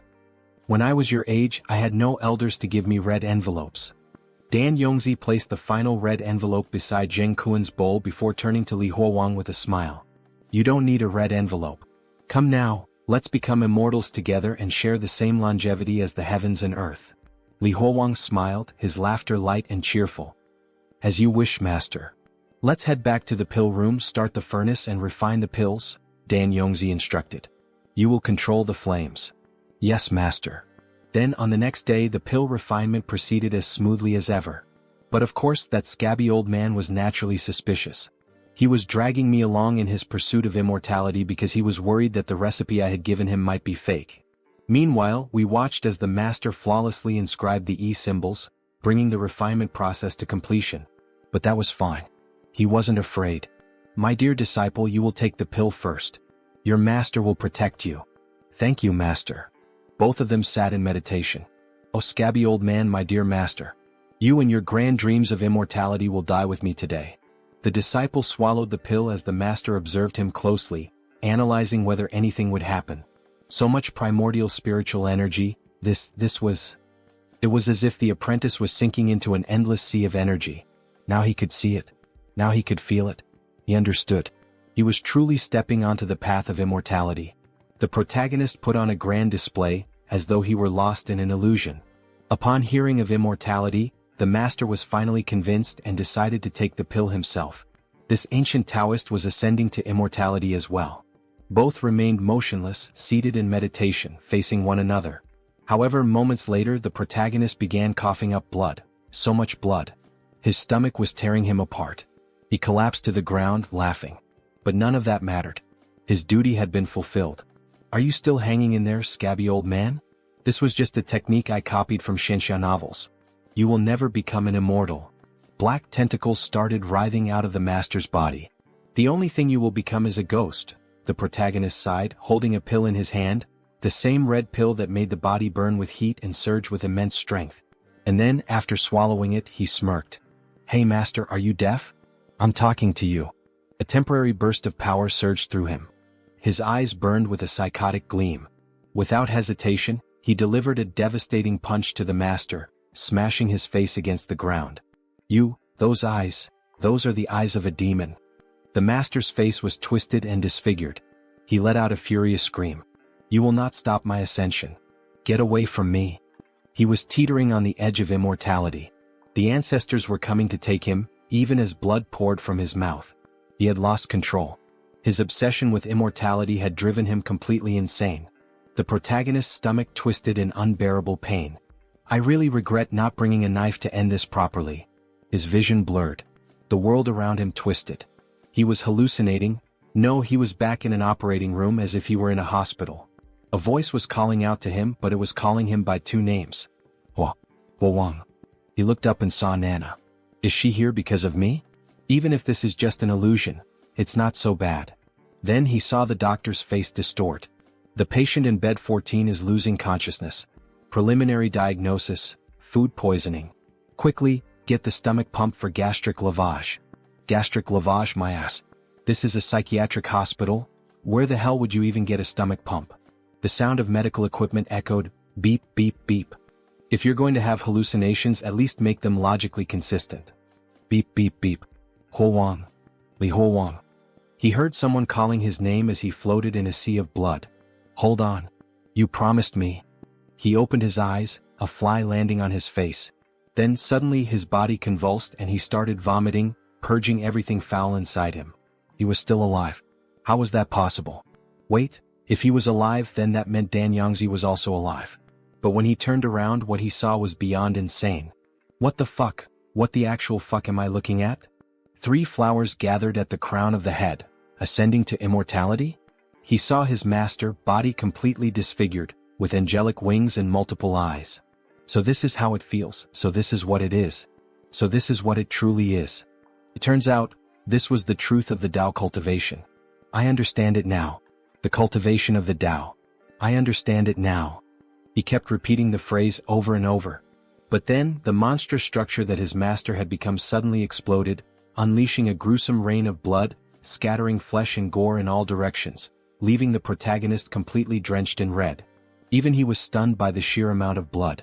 But amidst the carnage, something caught his eye on the ground. A piece of the master's face. And then he started laughing hysterically. He. So it's official now. Li 2 is really dead, right? But, why wasn't the protagonist dead as well? Those hallucinations, what were they really? What was he supposed to do next? Before he could think, 2 figures appeared before him. Hey, what kind of demon are you? Where is our master? Him? He's the one you're stepping on. That's him. The 2 senior disciples, Xianyang and the others, refused to believe it. You're lying. The master wouldn't die. Look at this face. He's really dead. Li 2 had slaughtered countless people in his lifetime. He should have died long ago. But that wasn't why I killed him. It was purely personal resentment. Before he could finish speaking, the 2 disciples turned and bolted. At least let me finish before you run off. The protagonist rang the bell, calling out. Everyone gather here. Li 2 is dead. You're all free to go home now. The others stared at him in disbelief. That piece of skin, was that really Li 2? No doubt about it. It was him. Let's hurry. Run, follow us.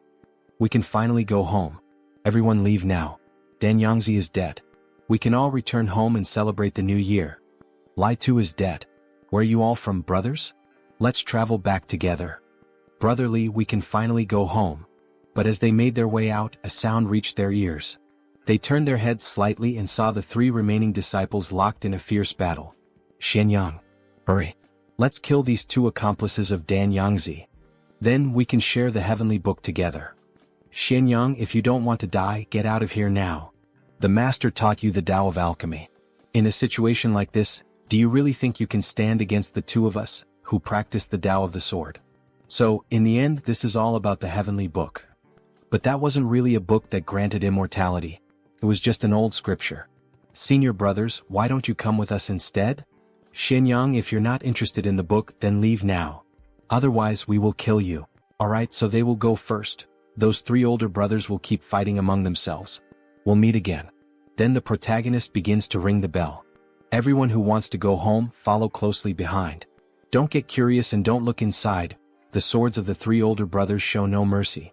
Then they're finally out. We see them as if emerging from a cave into a forest. It looks like sunset with birds all around. Everyone is happy, at last they're going home. What joy. The sun is already high. Did he spend the whole night with the bald guy in the alchemy room? Senior brother Li, let's go too. Wait a moment, says Huowang as he gently holds her hand. Then he places something in her palm. These are the last words and addresses left behind by those who died here. After you leave, remember to find someone to go with you and take these back to their families. Senior brother, what do you mean he's not going home? Forgive me, but Huowang no longer has a home. So he returns to the temple. Where else could he go? That place is all he has left in his memories. Speaking of which, today is the first day of the lunar month, and he hasn't eaten that disgusting black tai sui this month. The effect that suppresses the hallucinations is about to wear off? Even if it's not real, it doesn't matter. Let him see Nana one more time, just once is enough. Then, as he closes his eyes, he begins to sink into a deep ocean of blood, as if his mind is emptying. However, before he reaches rock bottom, he hears the sweet voice of the white-haired girl. Senior brother Li. At the same time, Nana pushes him from the other side. Li Huowang. Senior brother Li, let's go together. There's no need. It's alright here, he's used to being here. Well, since senior brother Li wants to stay, why don't they just leave? Be quiet. Don't you dare say that again. Everyone falls silent after hearing the sweet girl shout at them. Senior brother, if he can't go home, he can go to her home. Her home is very spacious and the east wing is empty too. Senior brother, he's not completely alone. Huowang, you still have her. Li Huowang. He can't give up on himself. Can he hear that? Beep, beep, beep, son, you can't die. If he dies, how will his father and mother go on living without their son? Huowang, beep, beep, beep. Then once again that butterfly appears in the protagonist's eye. Li Huowang. Nana, that voice is yours, Li Huowang. He quickly gets up and tries to grab her. Nana, I knew that was your voice, hold me. Huowang. Promise me that no matter what he encounters, he will never give up. He has to live a good life, alright? Alright, Nana, I promise you. Senior brother Li, let's go. It's uncomfortable for her to stay in that position. Then he realizes that this whole time he has been speaking to her, and not to Nana. Or maybe she and Nana are the same person. Huowang doesn't know what to think anymore. Alright, here, take this back. None of us here can read it, so returning their last words is something he must do himself, senior brother Li. Wait, I can read it? But the other one places a hand over his mouth. Even if you could read it, it's better to pretend you can't right now. Can't you sense the atmosphere? Senior brother Li personally made a promise to them, so as a man of his word, he must honor their final words. Oh, alright, we'll start heading out now. First, gather all the food in this place so it doesn't run out on the road. Yes, senior brother Li. He still has one more thing to take care of. Strange, why can't he find that tai sui anywhere in the entire Qingfeng temple? Did it grow legs and run away? Without tai sui, he can't keep his hysteria under control. The only place left is Leda's alchemy room. Damn it, how did it get out of the cave and end up here? Could it have appeared here because of the Danyangzi fragment? Wait, why is this tai sui shrinking? So its life is connected to Danyangzi's? Hey, stay with me. If it completely retracts, what is he supposed to do about his hysteria? Didn't you want the Danyangzi fragment? Then he picks up a chunk of flesh, organs scattered across the floor. He'll give it to it now. He stuffs it into the monster's mouth, but even after it consumes part of Danyangzi, the situation only gets worse. What the hell is going on? After devouring Danyangzi's remains, this tai sui is shrinking even more. No, he can't waste it, not even if it dies. Dried food, travel expenses, and a few spare sets of clothes. They should have taken everything useful from Qingfeng Temple. This should last them for a good while. She wonders how senior brother Li is doing. As she gets closer, she sees everyone gathered, murmuring something. So, This was the thing senior brother Li wanted to handle on his own? Damn it, if he had known it was this, he never would have followed his lead. Then he starts vomiting. God knows if this thing will end up eating them too on the road. Then we see the protagonist devouring the entire monster, all of its organs, like some wild animal desperate for meat and starving. Senior brotherly, I finally found you. Forgive me for this disgraceful scene. This Tai Sui can suppress his hysteria. But for some reason, it keeps shrinking and looks like it's about to disappear. He had no other choice but to do this. She seems to understand the reason and chooses to ignore the whole situation. His clothes are filthy, senior brother. She brought him fresh, clean clothes. Is there anything else senior brother needs to take with him? Let's go. There's still one more place to check. It's so quiet here. It seems the three older brothers have decided the winner. Senior brother, have you finished fighting? Well, they're all dead. What a brutal scene. One of the brothers is impaled, another lies dead with a sword through his stomach. Senior brother won't need this sword anymore. So he'll use it for now. Then he sees the sacred book again. This celestial book. If he leaves it here and it's discovered, he has no idea how many people it might harm again. So, with a swing of his sword, he tries to break the stone, but instead, the sword is the one that shatters. Duan, the sword breaks into pieces, but the celestial book remains intact. It seems this celestial book might be considered a treasure for now. So why not take it with him for the time being? If he can't handle it, he can always trade it at a pawn shop for some travel expenses.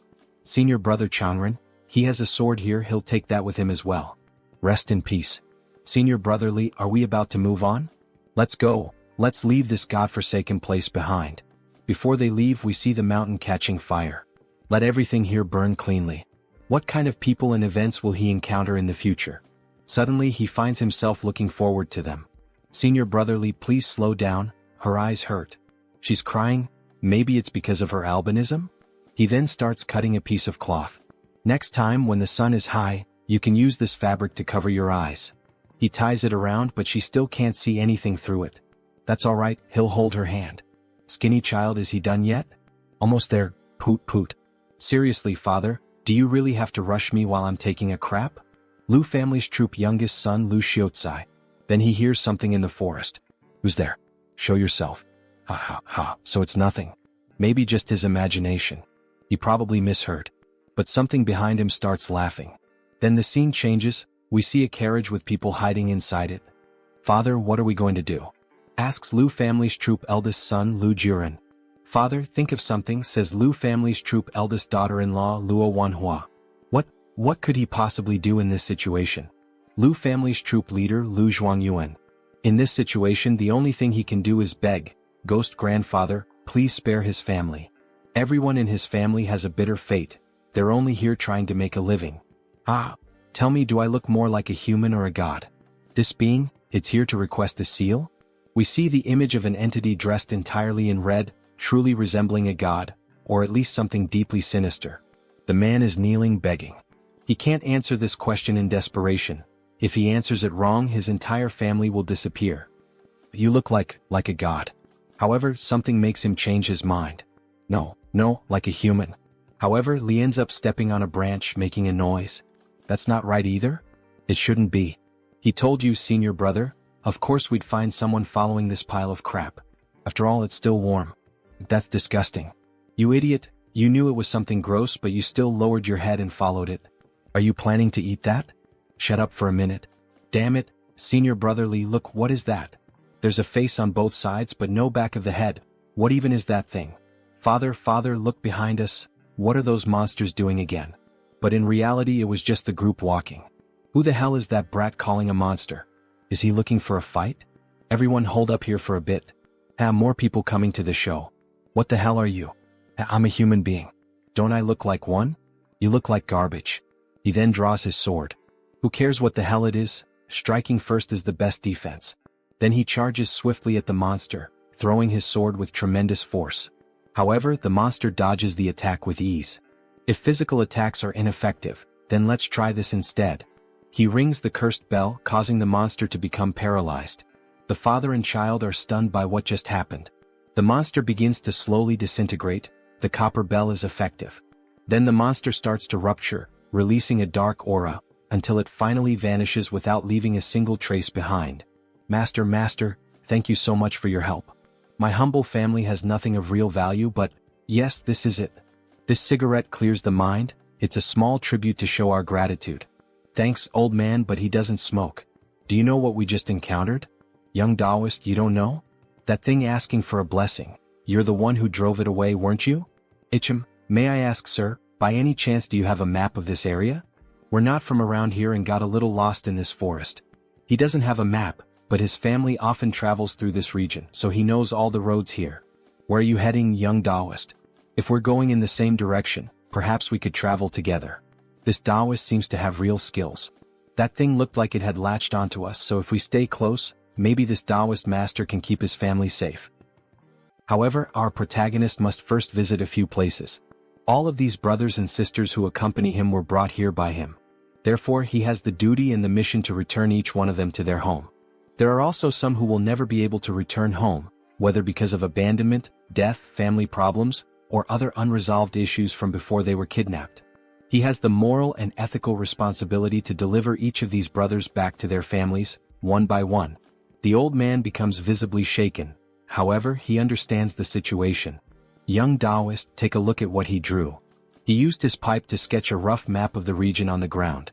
And so, where are we on this map you drew? The protagonist asks. Here on this spot of the map is Ho Shu. Below Ho Shu is Si Chi, and to the left of Si Chi is the kingdom of Nanping. We are currently on the road to Wuligang in this direction here. If they keep walking toward Wuligang, they will arrive near Jianya town.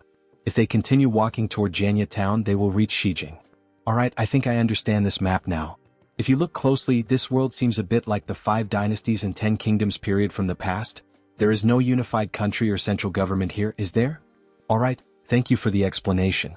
However, sir, if he wants to go to the kingdom of Liang, which path should they follow? The old man looks surprised by the question. Young Taoist, is he really trying to go to the kingdom of Liang? That place is very far from here, and besides, that land is still at war with our kingdom of Nanping. This war has lasted for several years now, and it is a very dangerous place to visit at the moment. The old man would not recommend going there. Everyone is left with a look of sadness, especially the girl. Don't worry, says the protagonist. He will certainly take her back to her home, and then he offers her a piece of warm meat. Young Taoist, if he really wants to go to the kingdom of Liang, he will have to pass through the city of Jianya. If that is the case, they can travel together for this small part of the journey. So, how about we form a team? Senior brother Li's family is in the city of Jianya. There are also some postal services in Jianya city, and if they have the means to offer some copper coins, they can send messages throughout the entire kingdom. By paying, they will be able to help find some of the families of their brothers. City of Jianya? He thinks for a moment about the proposal under the moonlit night, with the wind blowing against their faces. With a slap on his own thigh, he decides. Alright, sir. They will travel together to the city of Jianya, and they will count on him to guide them along the way. Young Master Taoist, he is so kind. Everything can be easily discussed, says the old man happily. So they start walking through the same dark forest as before. However, a red smoke, looking like blood, watches them and laughs at them as if something were observing them. Then, on the following day, they exchange information among themselves.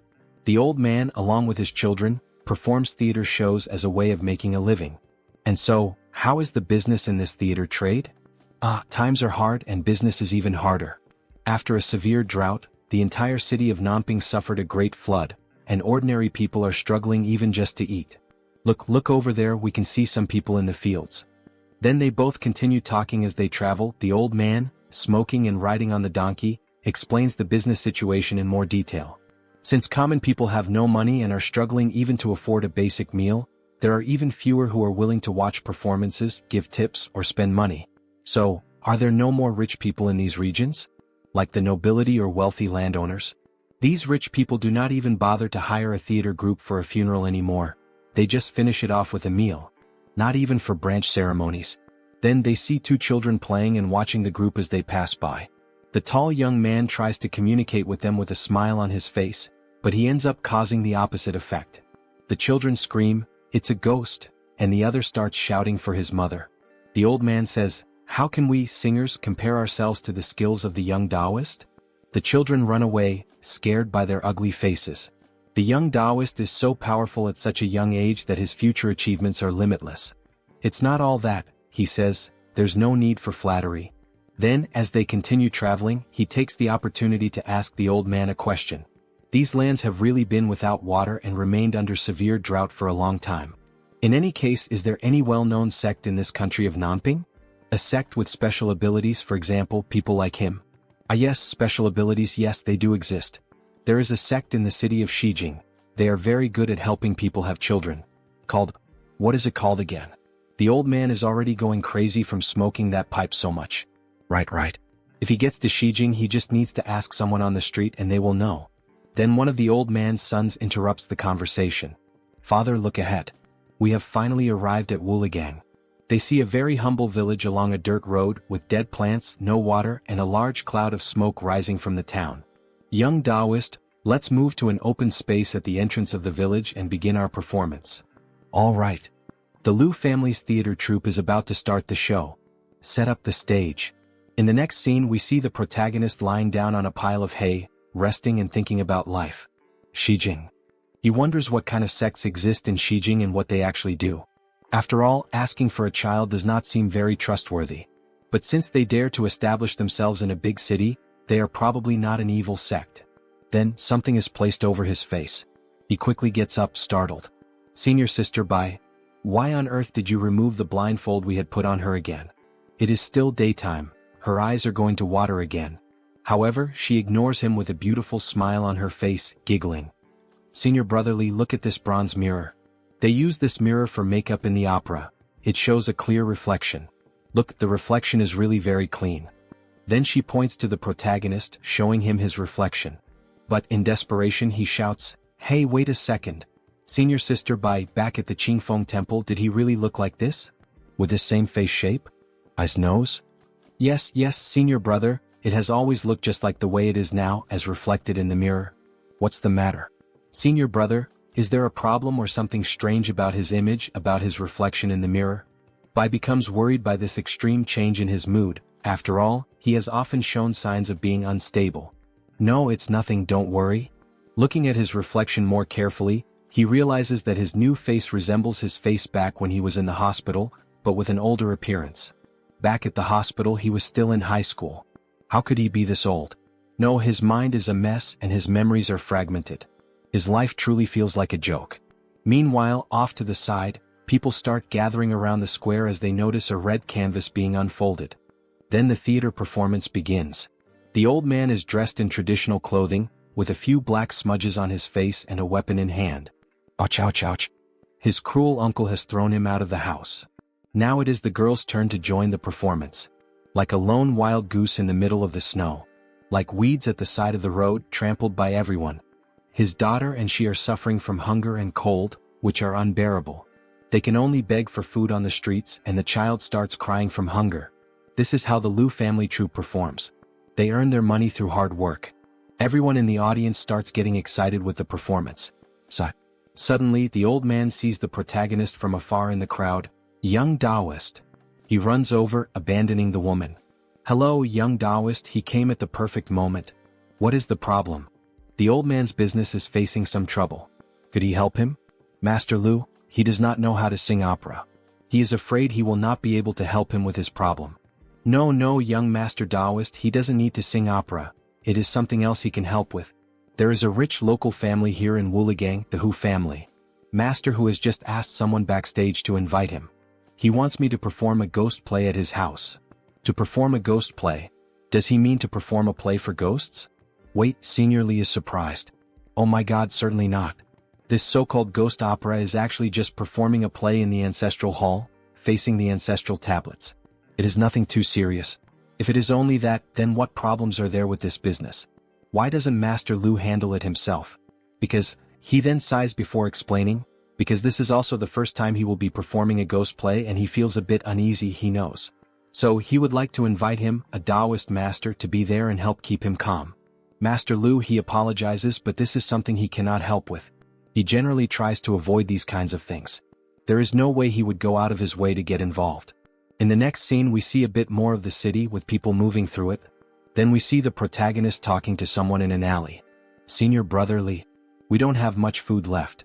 Even if we eat in moderation, it will only last 3 days. Is it because we have little money? She has a jade pendant that could be exchanged for money. She is worried about his innocence. Senior brother Li, there are no pawn shops in this village, so even if we wanted to exchange it for food, the villagers wouldn't have enough money. So that's how it is. However, their conversation is interrupted by the old man. Hey, hello young Taoist. Hi young Taoist. Master Lu, please reconsider the request made by this old man earlier. Master who is very generous with his payments. As for what the other side is offering for this deal. The old man excitedly proclaims the amount. 10 taels of silver. Master who is offering 10 taels of silver. If the young Taoist master accepts, each of us will receive 5 taels.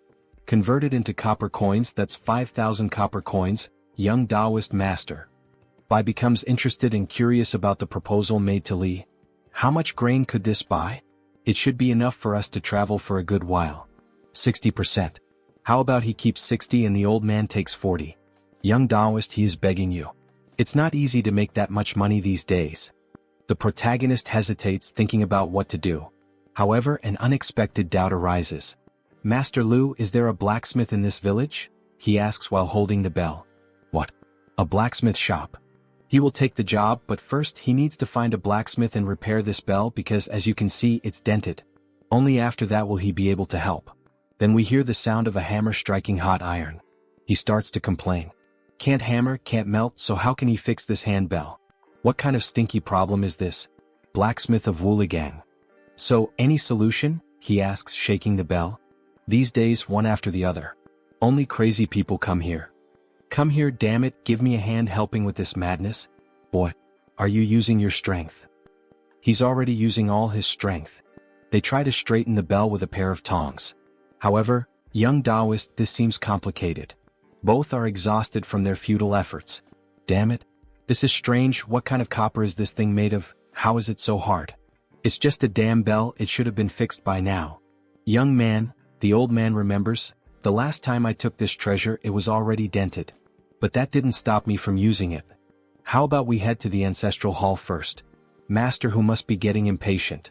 The protagonist looks irritated and starts searching through his clothes. Then he finds a red pill, the one that makes the body warm and grants supernatural strength for a while. So there's no choice.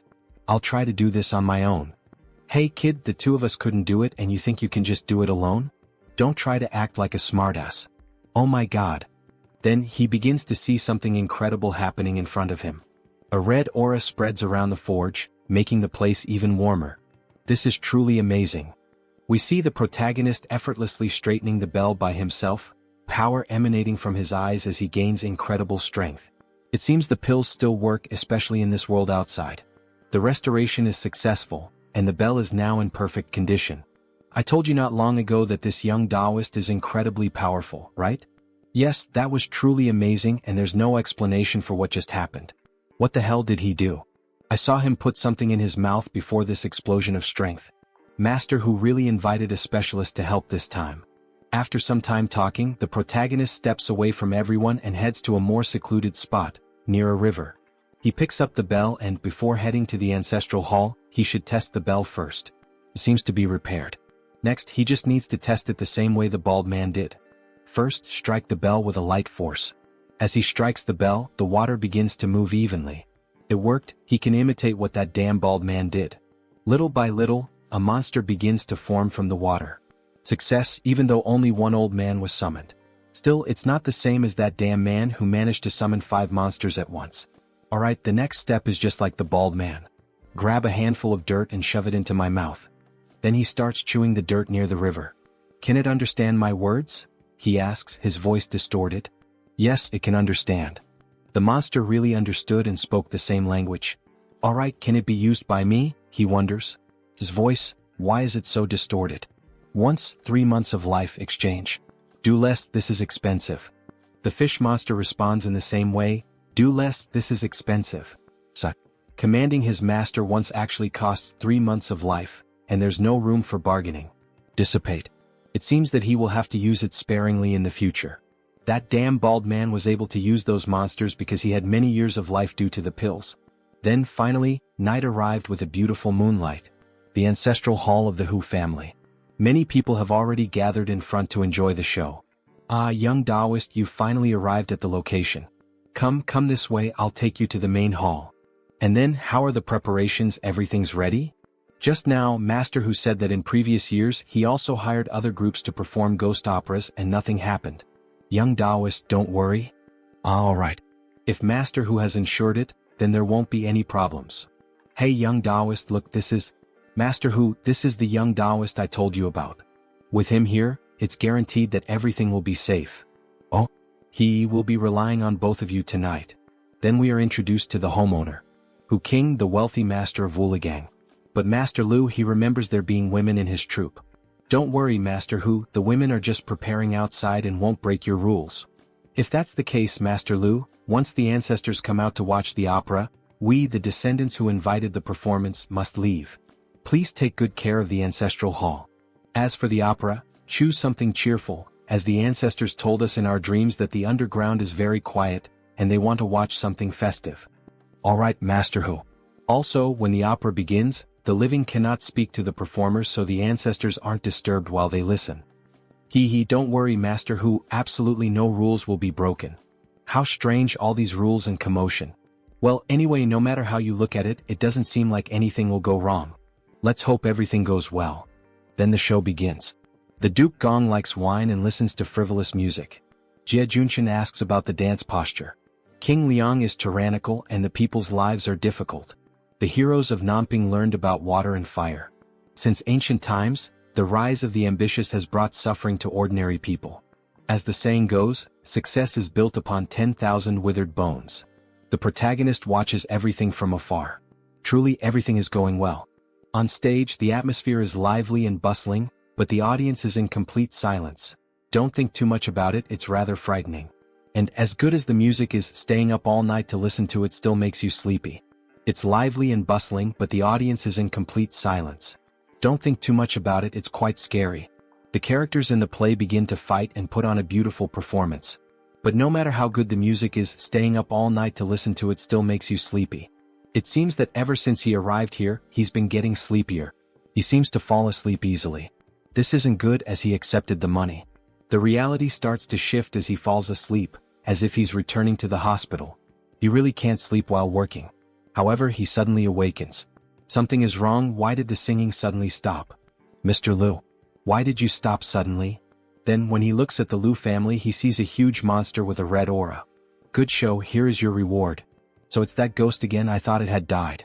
He then makes copper coins rain down, as if he were truly a deity. Even the moon turns red. A show of flying coins.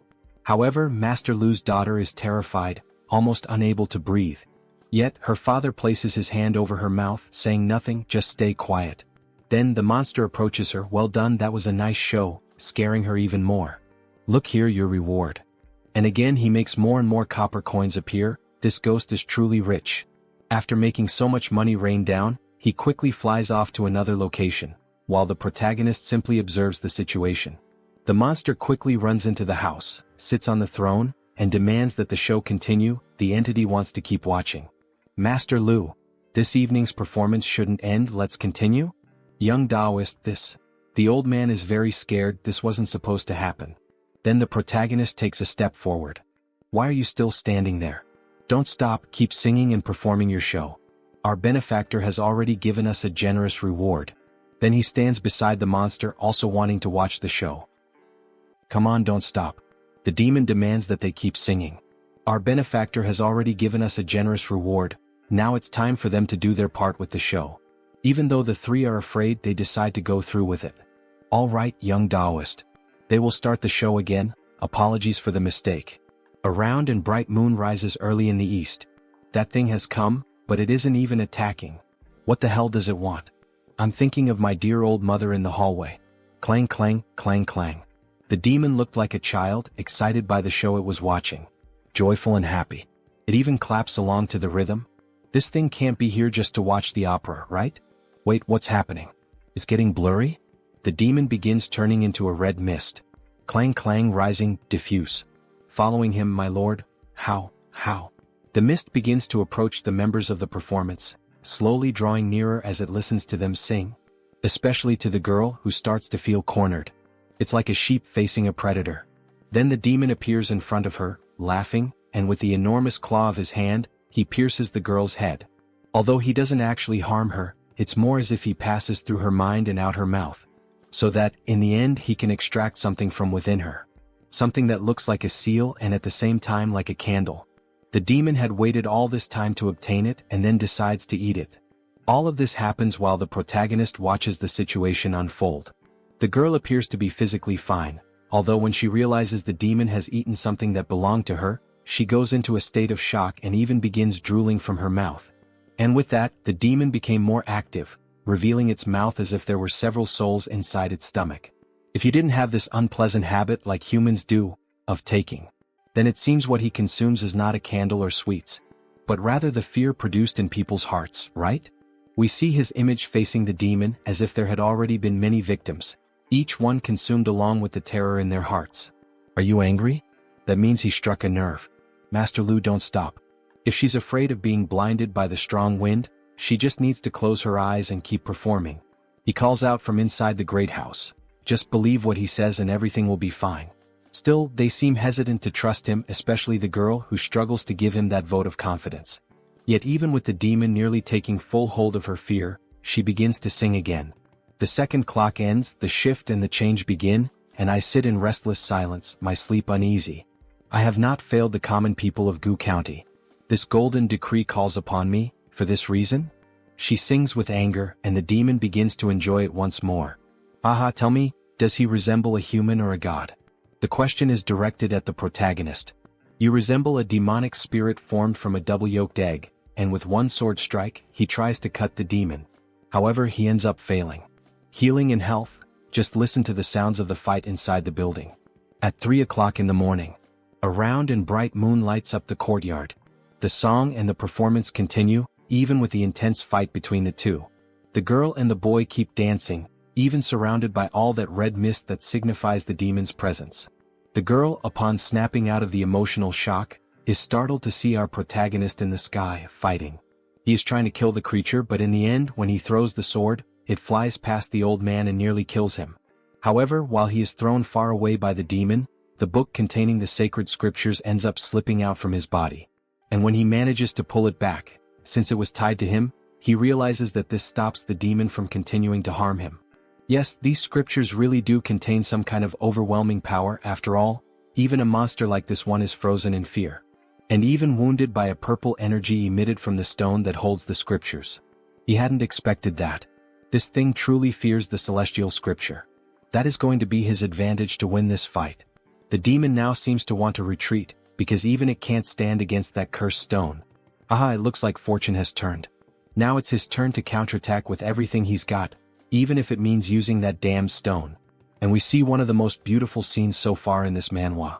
He stands in contrast to the red moon, on a night devastated by darkness. Yet there is an intense glow of purple-black light shining from the sacred scripture. At the same time, the bell hanging from his body is clearly visible.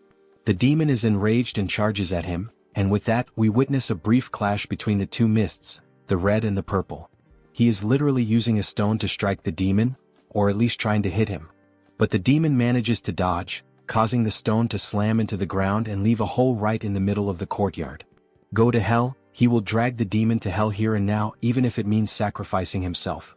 And in a desperate moment, using all his strength, he hurls the stone with the sacred scriptures straight at the demon. But he ends up failing. After all, the monster had hidden itself within the walls. Damn it, he says, frustrated. Can this thing from the dawn even pass through walls? Disappear? Consider yourself lucky for having escaped so quickly. We see the damage he left on the wall while using the stone, and the funniest part is that the stone remains completely intact. Then the old man approaches him with the sword in hand. Young Taoist, here is your sword. My sword fell near your side? Thank you, Master Lu. As he takes the sword, he begins to hear a demonic laugh. It's coming from Master Lu. He has been possessed. Tell me, do I look more like a human or like a god? His appearance has completely changed, with a wicked grin and glowing red eyes. Wait, this isn't good. This Master Lu is a fraud. He shouldn't have taken the sword. His hands are full. Then the old man's hands begin to transform. He now looks like a ghost as he tries to grab him.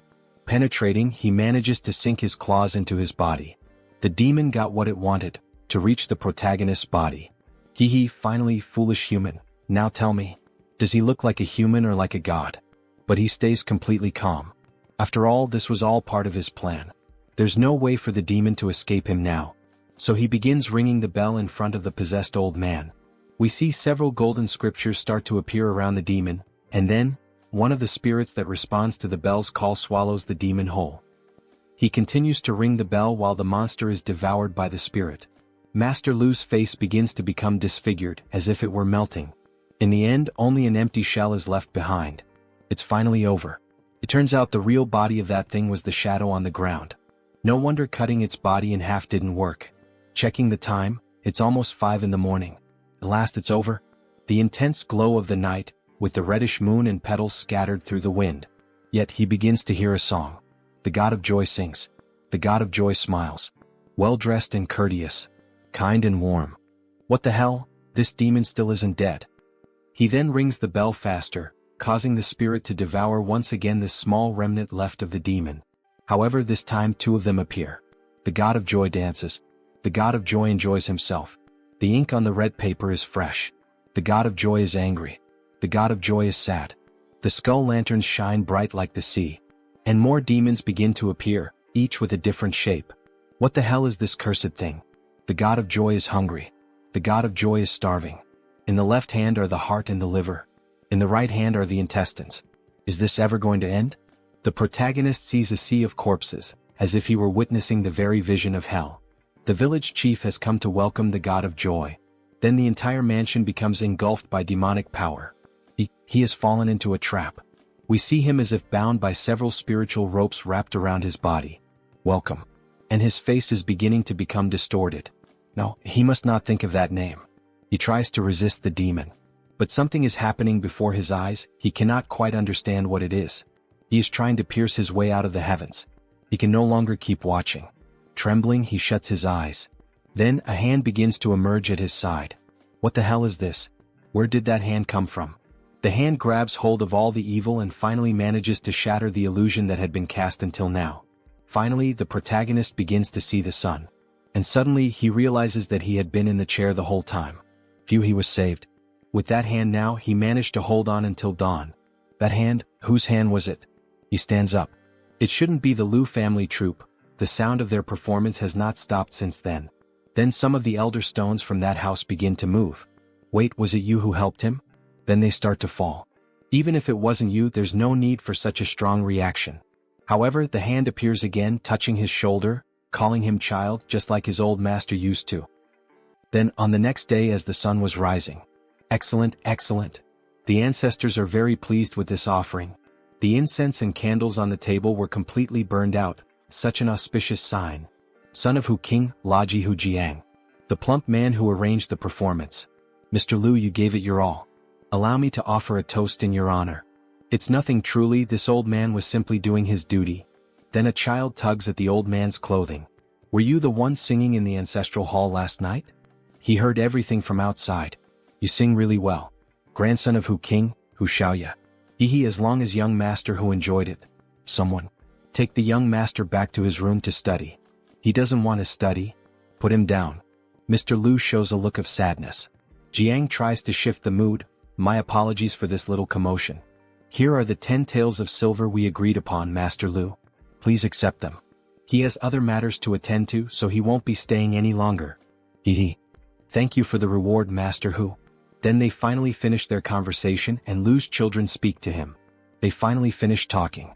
She wants to eat caramelized pork belly and roasted chicken. So while she runs off to get the food, Lu removes the dish from the table. Come over here, young one. Young Taoist, please eat first. What to eat? You all go ahead and eat first, don't worry about me. The Hu family had prepared truly rich and hearty dishes. It would be a shame if the young Taoist didn't try them. No rush to eat, Master Lu. Last night, you saw those memorial altars all collapse at once, didn't you? How would he know about that? She was singing on stage with her eyes closed the entire time. Is that so? The sound from last night, although very faint, was definitely unmistakable. That was the bald man's voice. No matter what world he's in, only that man would call him boy. But these collapsed ancestral altars and the vanished God of Joy, none of it makes any sense. Could it be the 3 flowers gathered at the crown of his head? Could he have truly become an immortal? Ascended to immortality? No. The cultivation method and the elixir were things he invented himself.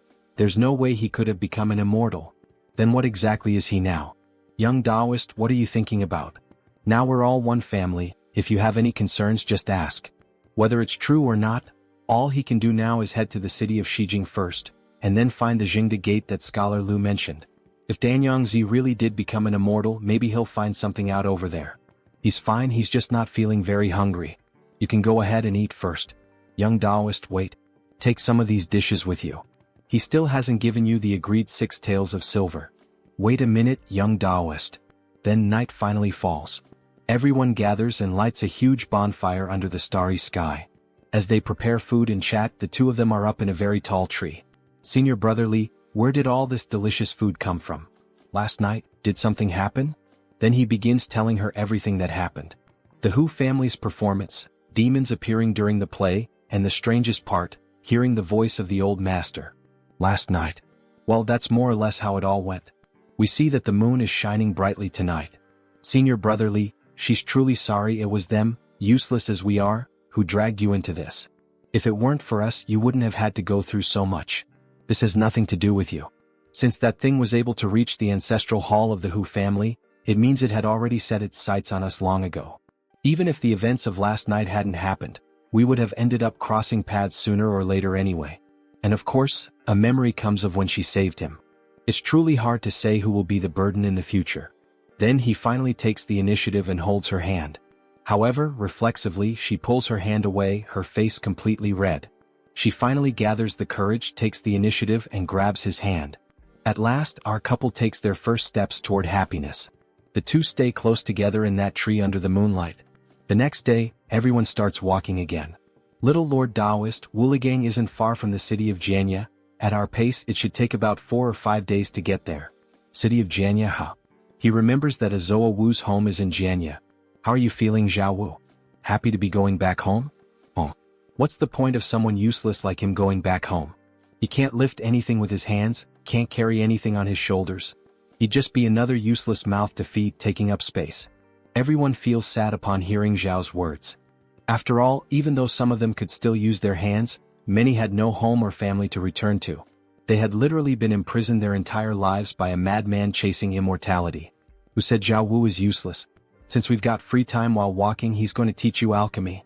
You won't need to do any physical labor and can calmly focus on learning something new. Try to remember as much as you can. If nothing else works out, you can still become a traveling doctor and won't go hungry. Alchemy. But how would he even have the means to practice it? Right. Senior Brother Li, he doesn't want to learn alchemy. Would you be willing to teach me how to read instead? He wants to learn how to write and read. Everyone is surprised and also wants to learn how to read. You all want to learn too? Yes. Why does everyone get so excited just at the mention of reading? Little Lord Taoist, do you know how to read too? He knows a little. Why? Do you want to learn as well? Can he learn too? Why not? Everyone who wants to learn can learn. Since all of you want to learn to read, then he's going to start teaching right now. Then the old man comes running back. Father? Why are you here? Weren't you up front with Taoist Li? Shut your mouth. The girl is surprised by her father's reaction. Manhwa, grab all of our dried meat. Okay, let me look. This is all the dried meat we have left, father. Why so little meat? She wanted to save more, but you didn't give her much money. We did earn something from that performance, but most of it went to that Taoist. It was our family that did everything alone. Hey, talk less. You know father doesn't like it when we question his decisions. Father, are we going to eat dried meat tonight? This is my offering prepared for the tribute. Judging by the looks on your faces, even if he explained it, you wouldn't understand. Boy, come with me. When you meet the little Lord Taoist later, do exactly as he tells you. What are we going to do, father? Don't worry about that.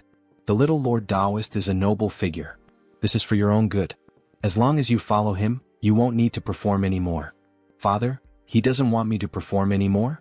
Then he begins teaching everyone how to write, using the ground itself as a chalkboard or paper.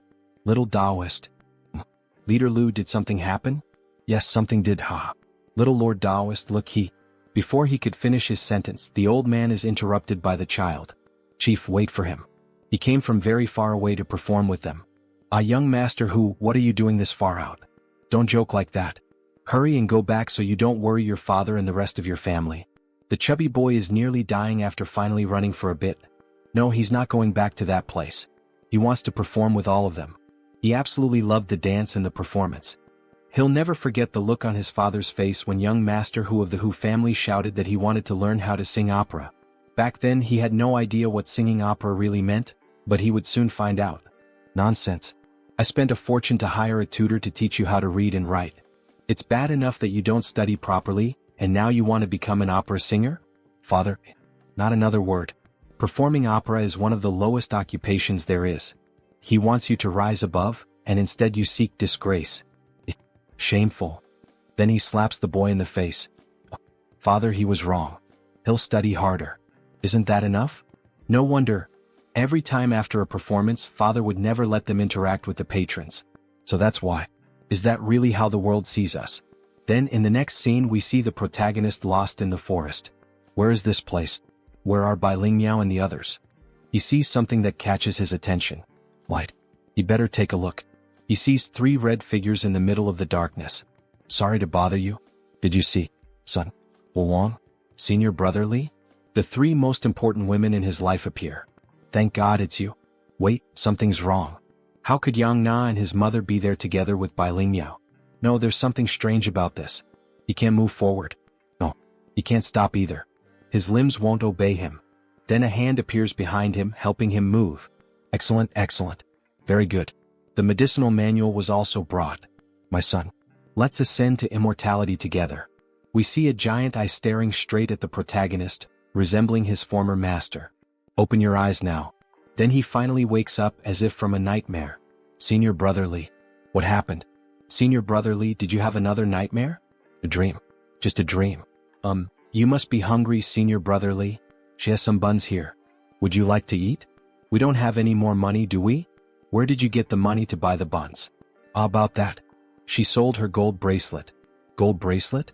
Then he remembers, it was the first contact he had with her. Hadn't he given it to Yang Na? No, Yang Na doesn't exist. In the end he gave it back to Bai Lingmiao again. Senior brother Li, you've been carrying this burden alone for far too long. There's nothing more I can do.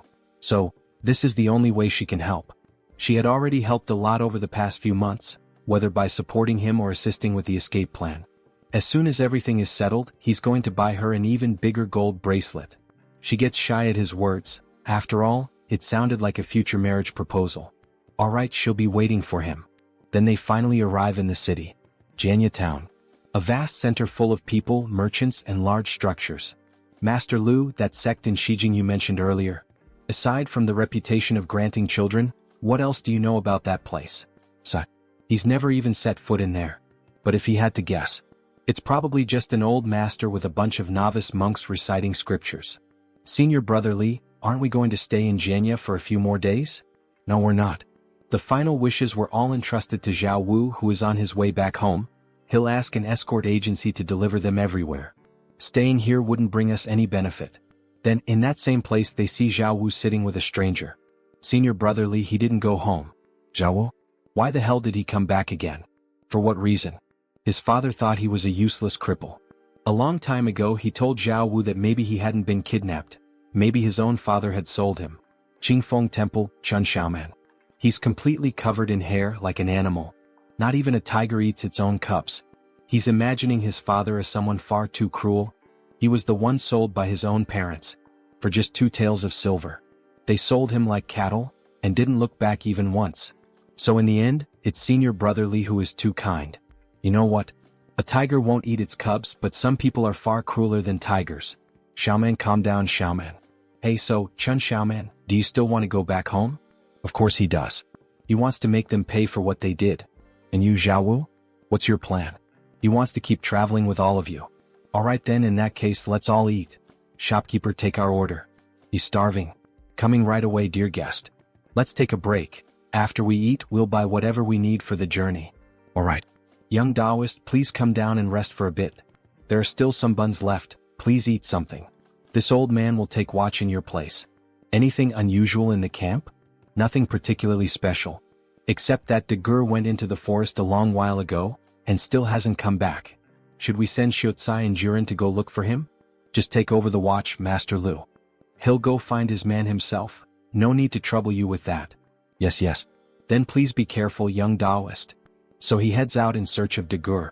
Idiot, you out here, idiot? Strange, what is that idiot doing here?